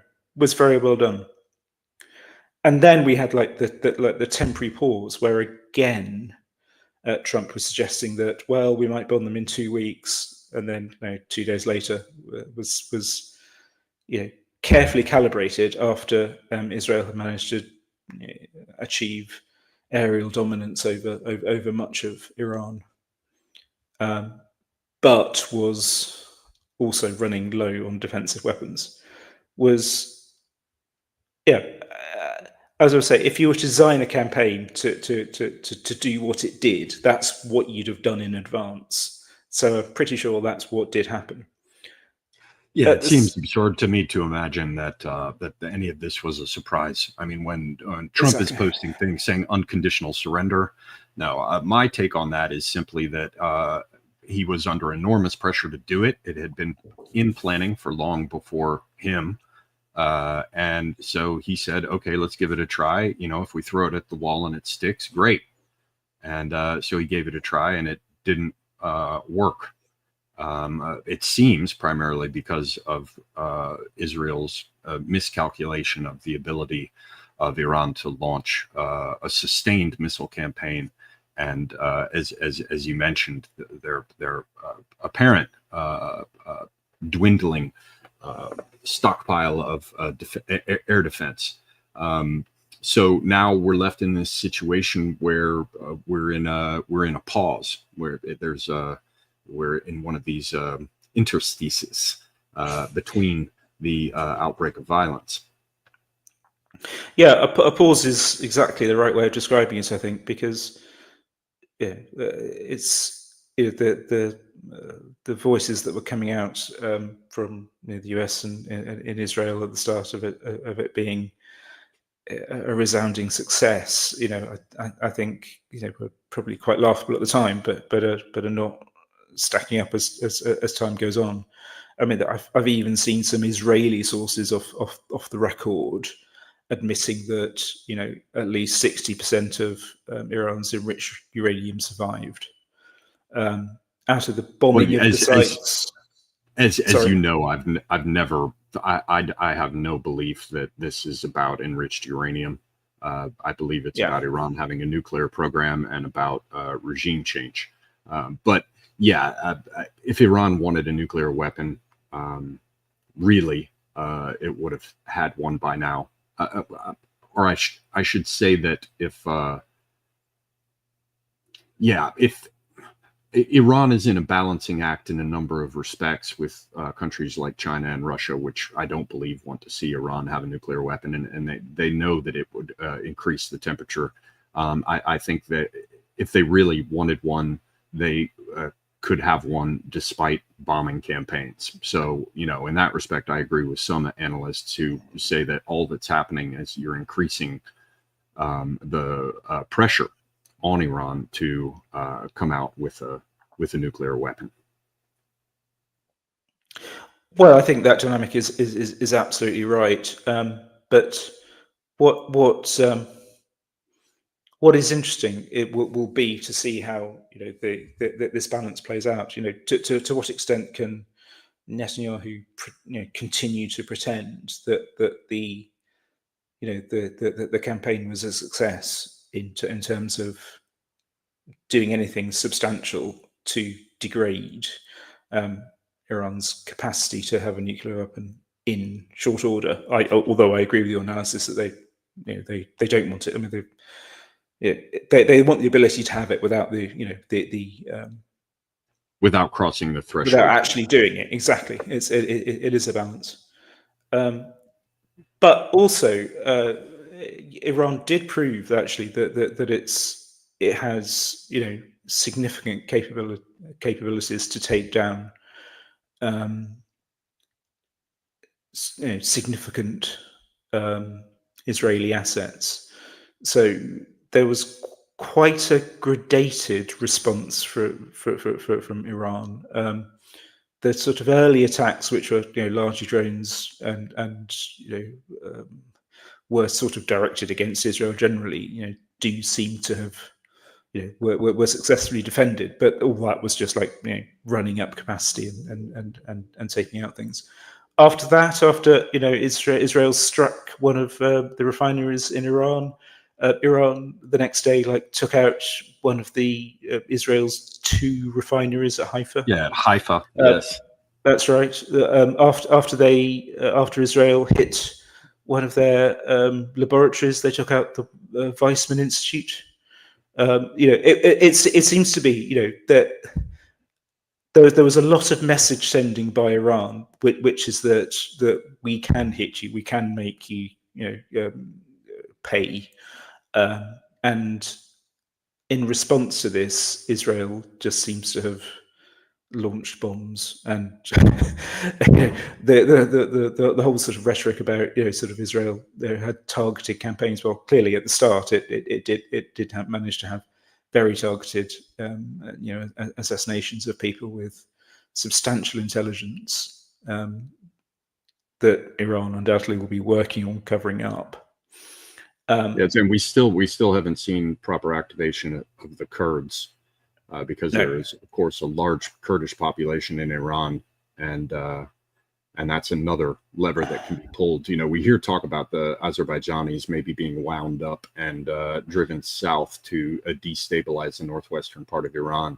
And if something like that does happen, they've also got the lever to pull, presumably, of the Kurds, although I would not say that Kurdish factions, whether they're in Iraq, Syria, Turkey, or Iran, are in any way a sure bet, because they operate based on what they see as the best prospects for their clan. But that's another angle, another lever that could perhaps be pulled in Iran, or on Iran, so to speak, to shake it up. I think the West has a fantasy that Iran is a patchwork state that is Gunter Felling or whatever he's called will have a fetish about breaking this up in the way that he would do about Russia. But it's actually a much it is a civilizational state. It's I think one thing that the short war has put an early stop to is the idea that there was any sense that it would fracture. If anything else, the regime is in a stronger position now by a long way than it was a month ago. Yeah, I believe the claims in that respect. You would expect people like what's his name, Marandi, to make the tour and say, yes, we're stronger than ever. But I think it is. I think it is true, because to the extent, what was that, the Kissinger statement about how all the guerrilla has to do is survive.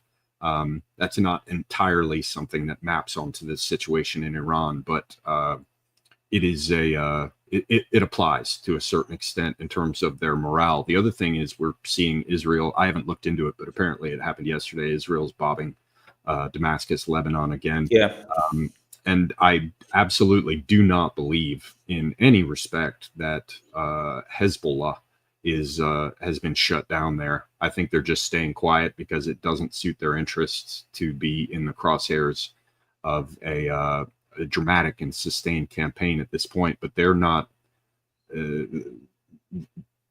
Their fangs have not been pulled So, the situation for Israel is, there are still things that Iran can do in the region. I don't think that the Shiite militias in Iraq are any kind of seriously formidable force. But if I remember correctly, a number of military forces loyal to Assad crossed the border from Syria with their equipment into Iraq when Syria fell apart. So there are still forces that can be brought to bear here. I don't know that if there's more that you want to discuss with Iran, we can do that. But I also wanted to ask your thoughts if there's anything else that we need to cover about Russia.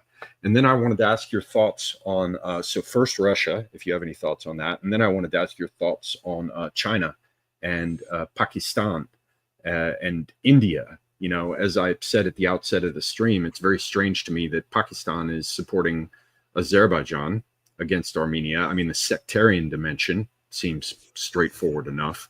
But Pakistan is working with China. China is working with Russia. So is this just a case where China and Russia aren't fully in alignment? I would expect such things. China would presumably be pragmatic about opening up as many different trade routes as it could. But then you've got India involved with supporting Armenia, which is something very interesting to me. Perhaps you can tell me your thoughts about that. But let's start first with if there's anything you wanted to cover about Russia that we missed before we move to that.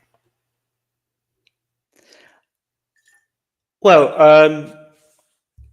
I mean, obviously, I've talked a bit about the internal tensions within Russia and the trade-offs. The big question is at what stage will the Ukraine will a deal be done with Ukraine?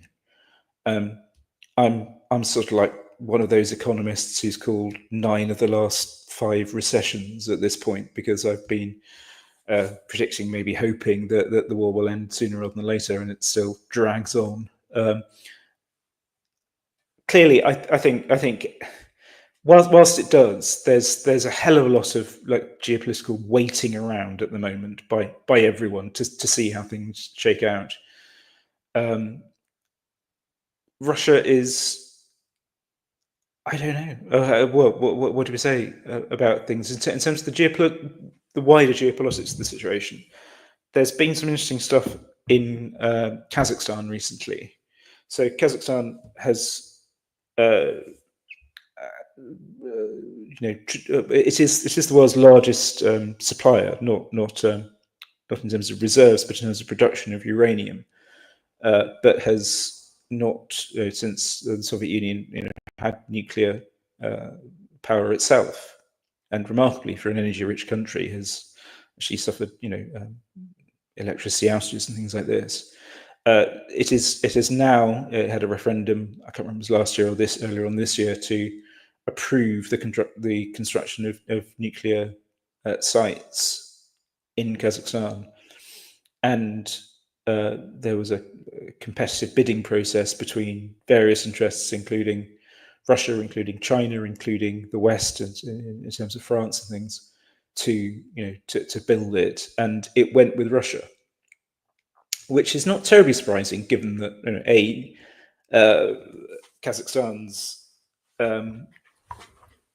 uranium, although it mines it itself, it's enriched entirely, I think, in Russia itself. So they're linked in terms of industry there, and clearly it's the world's second longest land border between the two countries. Yes, and this area in the north has a very large Russian minority, and of course the Russians have the expertise with the technology.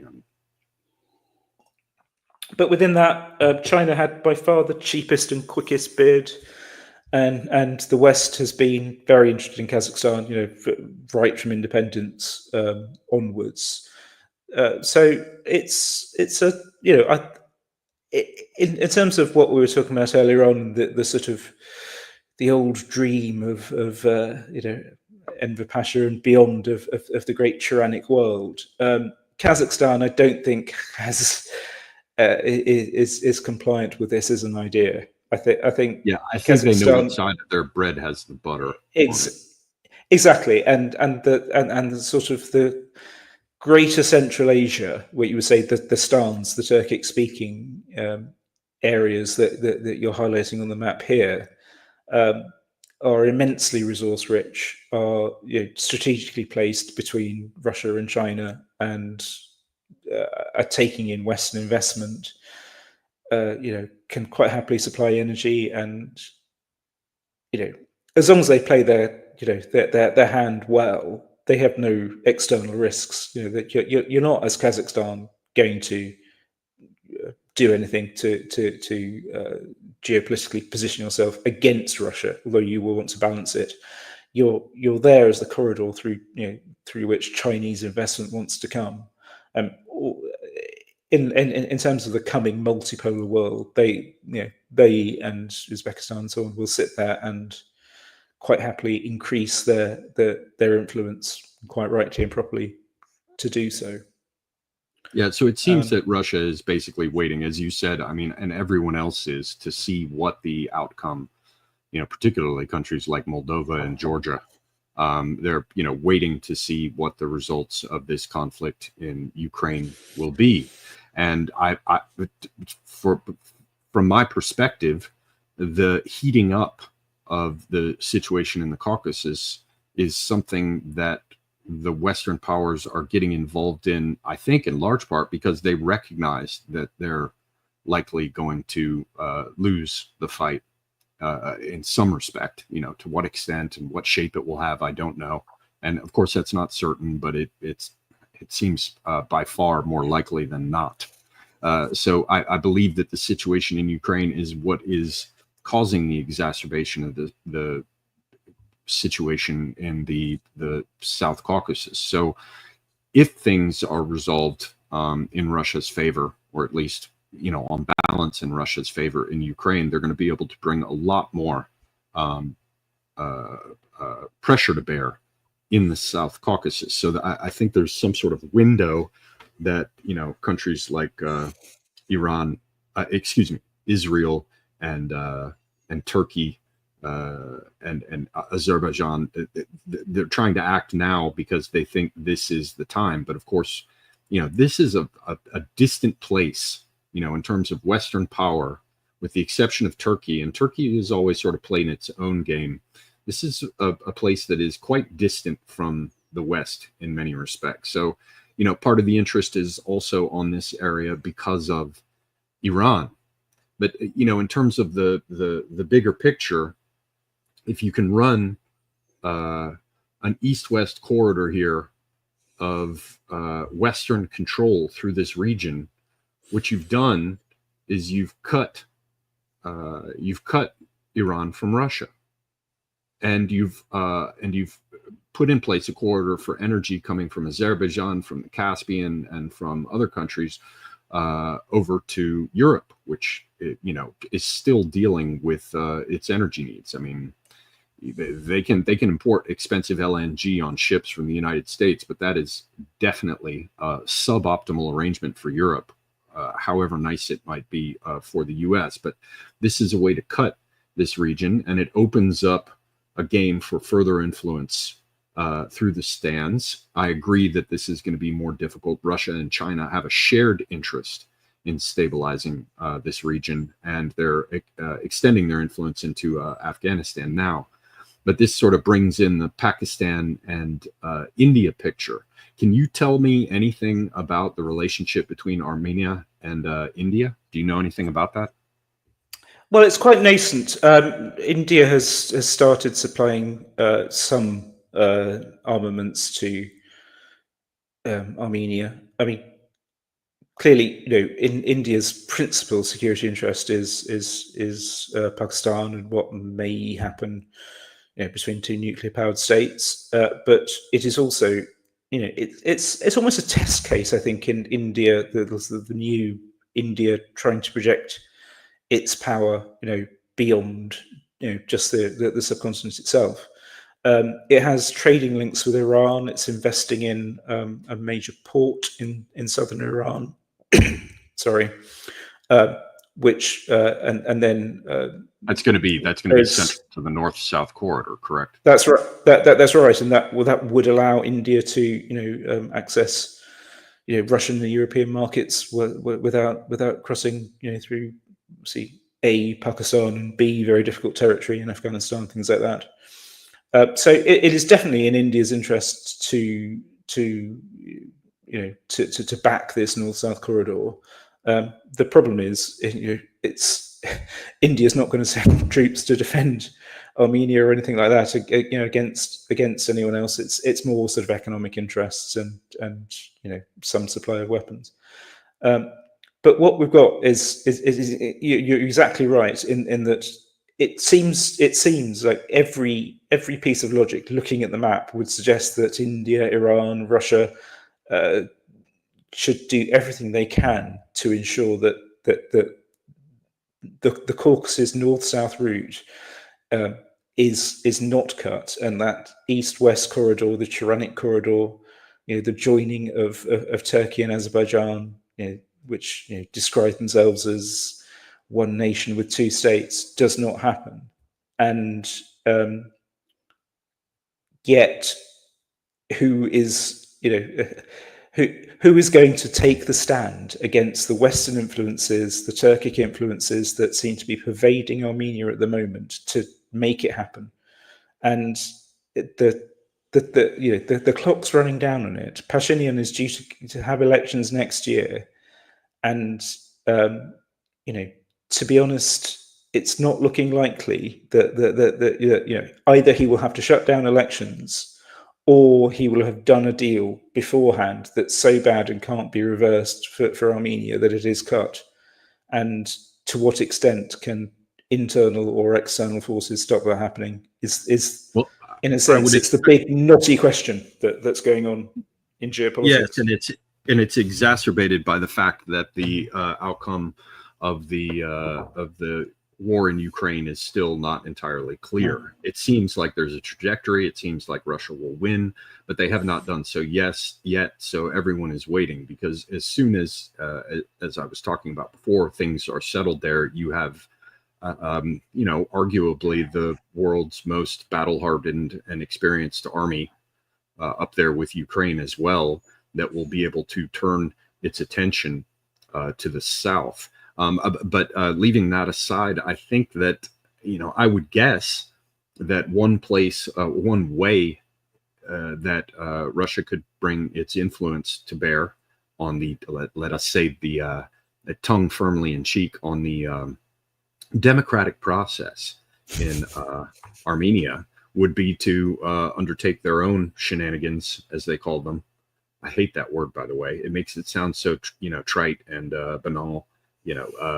The absolute subversion of the political process in Armenia. The Russians could undertake their own counter activities in that respect in Armenia, against the similar activities of the Western powers. So one place where I would expect to see, perhaps it's just a situation where Russia is waiting at present because of the unclear aspects and their current commitment in Ukraine, and because of their knowledge of the upcoming election. Perhaps, if I were in charge of such things, not that I have experience, I would say, wait and let's bring down the hammer in terms of all the influence we can bring to bear on it for this next election. Well, that's possible. As I say, I think the question will be, will their hand be stayed before then? It's not impossible that at any point Aliyev may launch, may make things hard, maybe take things into hard military power and just invade Syunik. And it's in a sense the I sort of see it as a window, if you like, that the between a hard invasion and like a soft, the sort of soft takeover of Western, stroke Turkish, stroke Azeri power into Armenia. They're probably playing an each way game. as people always do. And it may be more towards a military end, it may be more towards a slow absorption end, but in a sense, it's going to be part of that spectrum, whatever it is, if it's allowed to happen. And absent, sort of strong interests from particularly Russia, particularly Iran, happening, it seems to be the course in which Pashinyan will take it. And as I said earlier, the sort of crackdowns that are happening on any political opposition, any business opposition, any and particularly the church opposition, well, let's put it this way: the EU is very established at running democratic processes, and it will run something similar in Armenia. Yeah, it just occurs to me that if it became a military, a direct hot military war again, there are certainly things that both Russia and Iran could do, presumably simultaneously, without sending, certainly in Iran's case, any troops to the region. The missile and drone capabilities. I mean, Iran just showed its missile and drone capabilities with a target as far away as Israel.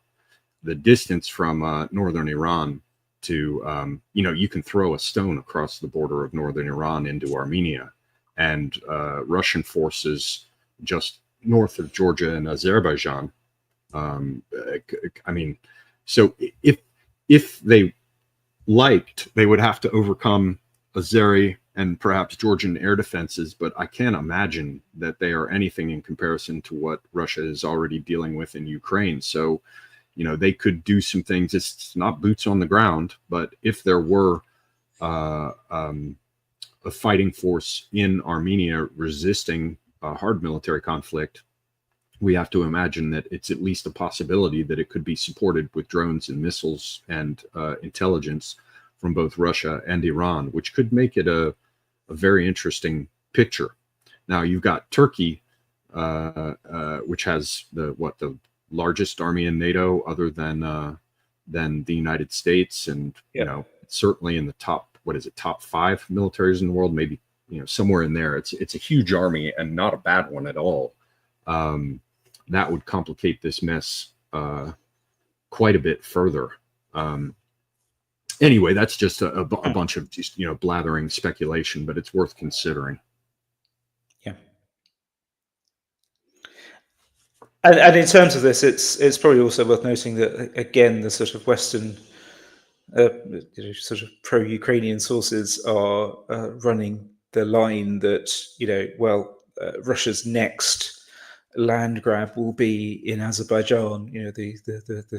They're building up forces to retake the South Caucasus, and in particular Azerbaijan, which is just running a line that basically we need to support the Tyrannic Corridor project against Russia, as in everything, because Russia's not going to invade Azerbaijan. But I mean, as crazy as shit's getting, at the moment.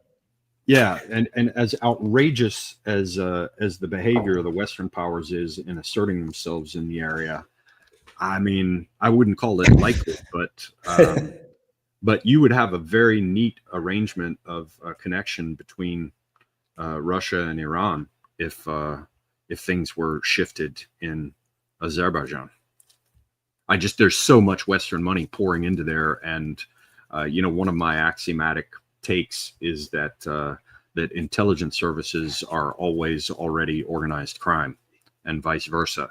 And so when you hear about organized crime in Azerbaijan and the kind of crackdowns that the Russians are apparently getting involved with, that seems to be related to intelligence services and informal networks of influence, control, money laundering, the drugs and all the rest.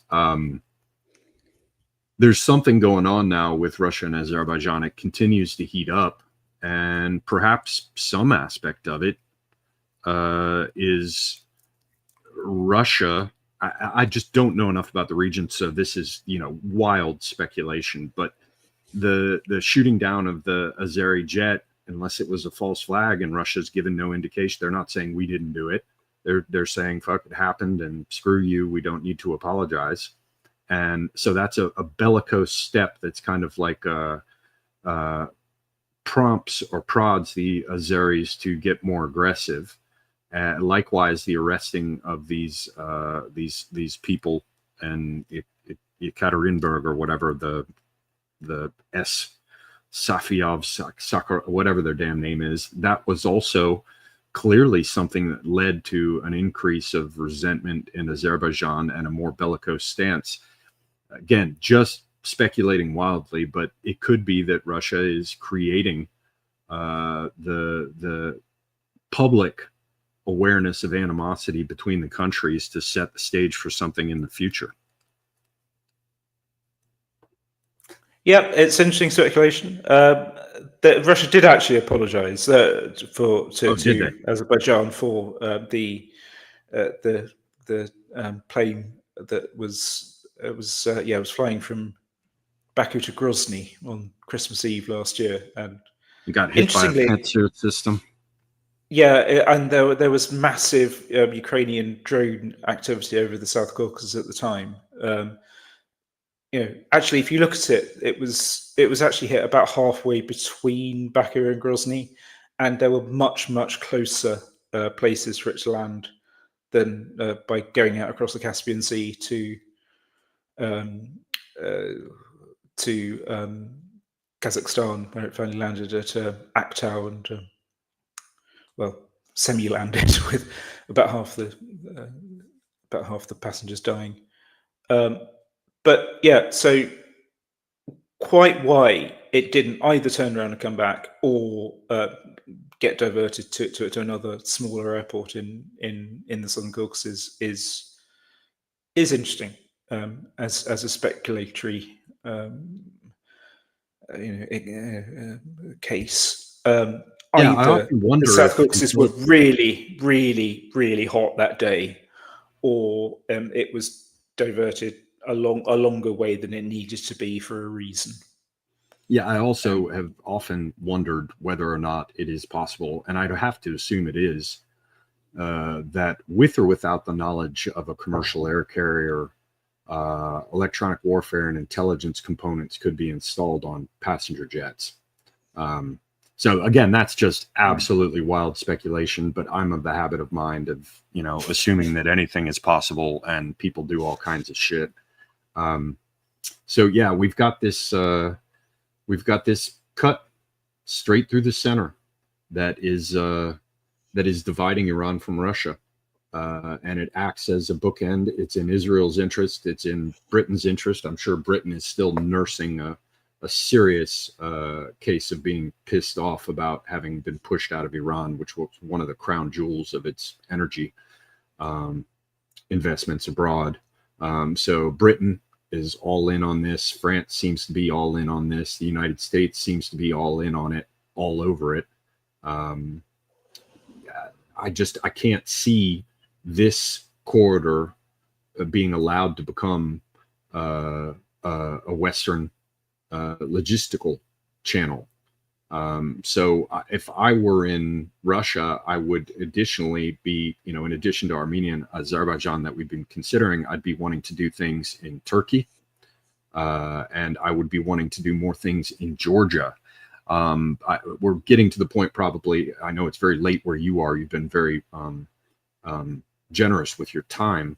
But I do want to ask you, if I can, before we wrap up and before you cover any other things you thought we missed, what is the position of Georgia about all of this going on with Armenia and Azerbaijan? What is the official Georgian position, and what are the thoughts of the elites, as it were, there about all of this? Well, Georgia has since independence probably been, on balance, more friendly and backing of Azerbaijan than Armenia, despite the fact that both Georgia and Armenia are Christian countries. Clearly, the main oil and gas pipeline that through which Azeri oil and gas flow goes up from Baku to Tbilisi, and then down into Turkey, and then eventually out to Ceyhan. Despite this, Georgia doesn't actually, it doesn't really benefit very much from it. The transit fees are minimal. I think a while ago I looked at it and I worked out that Georgia's wine exports to Russia were larger than the amount that it got from the pipeline. So under the sort of increasing, the repositioning, you would say, of the ruling party in Georgia, Georgian Dream, from the run up to the elections last year to continuing into this year, it's just played a waiting game of looking down the protest and saying, yeah, you can protest, but we're going to continue ruling. I mean, it's been a masterclass actually in how to derail, any sort of popular sentiment. And there undoubtedly is popular sentiment in Georgia for to be more aligned with the West, partially because there's so much NGO money, so much European money, maybe a little bit less US money than has been in the past, but there's the interests of a large number of the sort of Georgian middle classes, the sort of NGO classes are backing them. But at the top, it's slowly, steadily repositioning itself to be more compliant with Russia, to be a good southern partner to it. There are no particular talks at the moment in Georgia about the sort of two areas that are allied to Russia, South Ossetia and Abkhazia. There were elections in Abkhazia last year where there was like a change of personnel because there were concerns in it about too much Russian money buying up property, which I think is a very valid concern, and that sort of got dealt with by okay, we're going to change the personnel at the top and slow down the Russian investments, which seem to have calmed it down. So yeah, Georgia really is and should be, if what we're talking about can happen, the realignment of or the stopping of the east-west tyrannic corridor. Georgia should be a potentially at least a much happier partner to deal with it at the moment. At the same time, it hasn't really had any public statements or taking a public position in the situation of the wider situation of what's going on. But certainly, isn't this a situation? Forgive me for cutting you off. Isn't this a situation though where, however small the returns for transit fees through the Kura Valley, certainly if the main energy transit infrastructure ends up running further south from Azerbaijan directly to Turkey, Georgia does stand to lose from that, does it not? It would lose from it, but it would lose mainly it wouldn't lose financially that much. As I said, it would lose in terms of the geopolitics of having a pipeline running through you. But in everything that we've seen in the Ukraine war from the last 3 years, pipelines are either targeted or not, depending on wider geopolitical risks. So it's no guarantee of anything, I would say. It's something that is sort of connects it geopolitically rather than financially or substantively. Yeah, it's also a very interesting. Looking at the map, when we look at the Caucasus here, you can see the sectarian divide from Russia. Christian Russia to Christian Georgia to Christian Armenia being sort of a guarantee, or at least not a guarantee, but a thing that shifts the balance of likelihood of cooperation, this shared Christian heritage, projecting like a spear down towards Iran. And all of that, as we can see, falls apart once the focus on religion, once the sort of post-secular atheistic worldview spreads, the likelihood of cooperation there just dwindles further and further and further. And yeah, so I guess one final thing I'd throw in here, and then I'd invite your sort of concluding remarks. If I were Russia, I think about this. Okay, I'm Russia. I look at Georgia here, and I understand that I've essentially annexed Abkhazia. I've essentially annexed South Ossetia. So I've already got these chunks of the country that I can exercise influence through. Georgia is so small that it just doesn't have any hope, even with Western support, of withstanding Russia. Certainly if Russia is successful in Ukraine. So Azerbaijan over here, you can talk about Derbent, right, and how hard it is to get in by land, but there's a significant Russian Navy in the Caspian Sea, certainly submarines, and the Russians could get through to Azerbaijan. The only reason that Azerbaijan is able to take the position that it does in this is because of its relationship with Turkey and Turkey's military strength. So if I were Russia, I would be looking seriously at attempting to shift things in Turkey. I'm not saying that's easy, and Russia has to strike a balancing act with Turkey because Turkey is a powerful country, certainly a major regional player with a huge army. If I were Russia, I would be attempting to influence things politically in Turkey. And one of the ways to do that is through energy. Unfortunately, what's happening here is Turkey's trying to create a set of alternatives to being a transit point just for Russian gas. So, yeah, I would, one of the things I want to do after this stream is go look at the political situation in Turkey and what's changing there. I haven't talked to any of my Turkish friends in quite some time. But the key to resolving, one key that would neatly resolve the issues with NATO influence and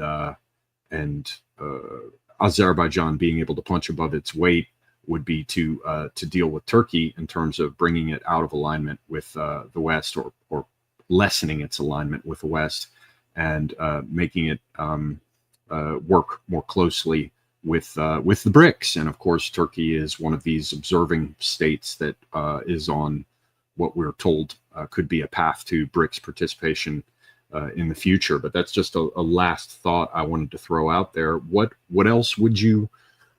Is there anything else you wanted to cover that you didn't have an opportunity to? Well, I think we've covered an awful lot. What I say about Turkey is, I think probably what everyone is looking to, and it will be interesting to see what your Turkish contacts would say, would be the picture after Erdogan goes, because he's not getting any younger, and it's a I don't believe that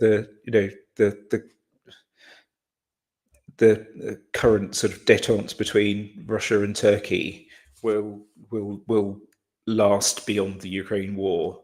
At that point, the old rivalries will reassert themselves much more. Russia does not want to see Turkey as a major and expanding power over the medium to long term. So at the moment, it is obviously limited in what it can do, politically or without going into militarily against Turkey. But yeah, the natural interest will reassert themselves once again the Ukraine situation stabilizes. Equally, to what extent will NATO continue pretending that Turkey is our reliable Eastern ally into the future? It is certainly the case at the moment that it has the second largest army in NATO after the US. It hosts obviously US nukes at the Elgic Air Base in southern Turkey. But if the US does end up having what you say is like military boots on the ground retreat from Europe, that's probably going to go. And again, I think you have to look at the wider picture of what's happening in Western Asia and the takeover of Syria. If Turkey can get dominance over the oil fields in that part of northeastern Syria that's currently controlled by US forces, that's clearly their goal. But that would change the energy balance of Turkey fairly substantially. So again, it's a region, it's an area where everything is moving, and I think I would say as a sort of final thought, just like watch this space, because anything could happen at any point. And anything, including very dramatic things, could happen at any point. It really could. It really could. Absolutely. So there's and to your point about the traditional rivalries, it's worth everyone recognizing who doesn't know this, that there have been 12 Russian-Turkish wars, and 8 of them at least had major military engagements in the Caucasus. So the idea that Turkey could be brought online with Russia more considerably it's a very long shot, but I would not rule it out just because of the depth of Russian interest in shifting Turkey's alignment. But Turkey has been solidly with the West since the 1850s.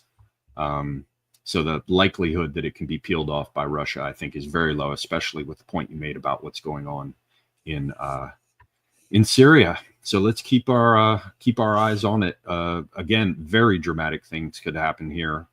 Iran, to summarize, is an aspect of what's going on in the Caucasus. Obviously, it's in Israel's interest, the CIA's interest, Britain's, MI6's interest to contain Iran from the north and separate it from Russia, even more so with what's going on in Ukraine. To summarize again, there's the whole idea of a Turanic corridor from Turkey to Azerbaijan, and then on to places like Turkmenistan, Uzbekistan, Kazakhstan, Kyrgyzstan. Russia is deeply concerned with this region. And, we just touched upon the unresolved frozen conflicts with Abkhazia and South Ossetia. You've got Israel interested in the region, just as, because wherever MI6 and the CIA show up, Mossad is there as well. It's like these 3 characters, that always show up together, extending their influence. And the strange questions in the distance to tap them again. Pakistan helping Azerbaijan, Pakistan being related to China, kind of a possible source of friction in future between China and Russia, though not one that I think that will drive them out of alignment anytime soon. And then the strange question of India wanting to extend its role in events further afield. But of course, there's not much likelihood that they're going to do more than sell weapons to Armenia. So the big question mark at present is the war in Ukraine and the war in Iran, which seem to be linked in a number of sort of occulted ways. Hopefully we'll find out more about that in the future. So I just saw someone on X asking if this is being recorded. Yes, it is. If you want to see the whole thing, just hop over to my YouTube channel, Semiagog, and you will be able to watch it. I believe also it's saved and you can watch it on X or Twitter. It's just harder to find it there. It just disappears into the feed, so you can't go find people's previous videos. I want to thank my guest, Matt. Dogmatic Slumbers is his Substack. I want to encourage everyone to follow him over on X. He posts frequently all sorts of articles and information and reflections based on what he's come across.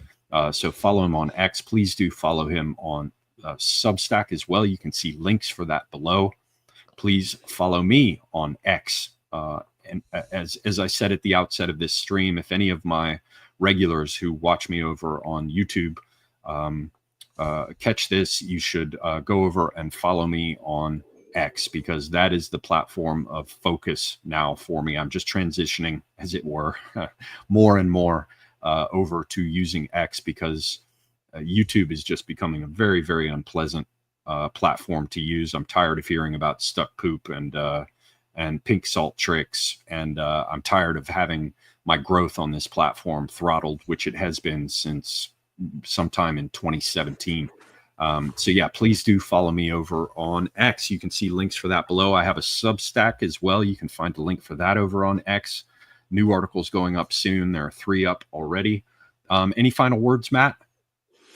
I think just thanks for having me, and I hope everyone has enjoyed a little exploration into the complex, knotty world of the Caucasus. But yeah, thanks for having me. It is. Take care. It is the Gordian knot. It is the Gordian knot. It really is. It really is. All right. Where everything meets. Yes. Thank you. Thank you very, very much. It's a pleasure to have you on. To all our viewers who have been watching, thanks very much for being here. And by the way, thank you to my channel supporters, the ones that are still there. Thanks very much indeed. All of the credit and none of the blame. People, in future, if you want to support me, you can do so through the links in the description box below. You can also come over to X and support me there with Buy Me a Coffee. I hope someone will do, just someone send me $1 over there so I can make sure that that account works. Anyway, thank you all very much. It's been a great pleasure. I am Semiagog, and I am out.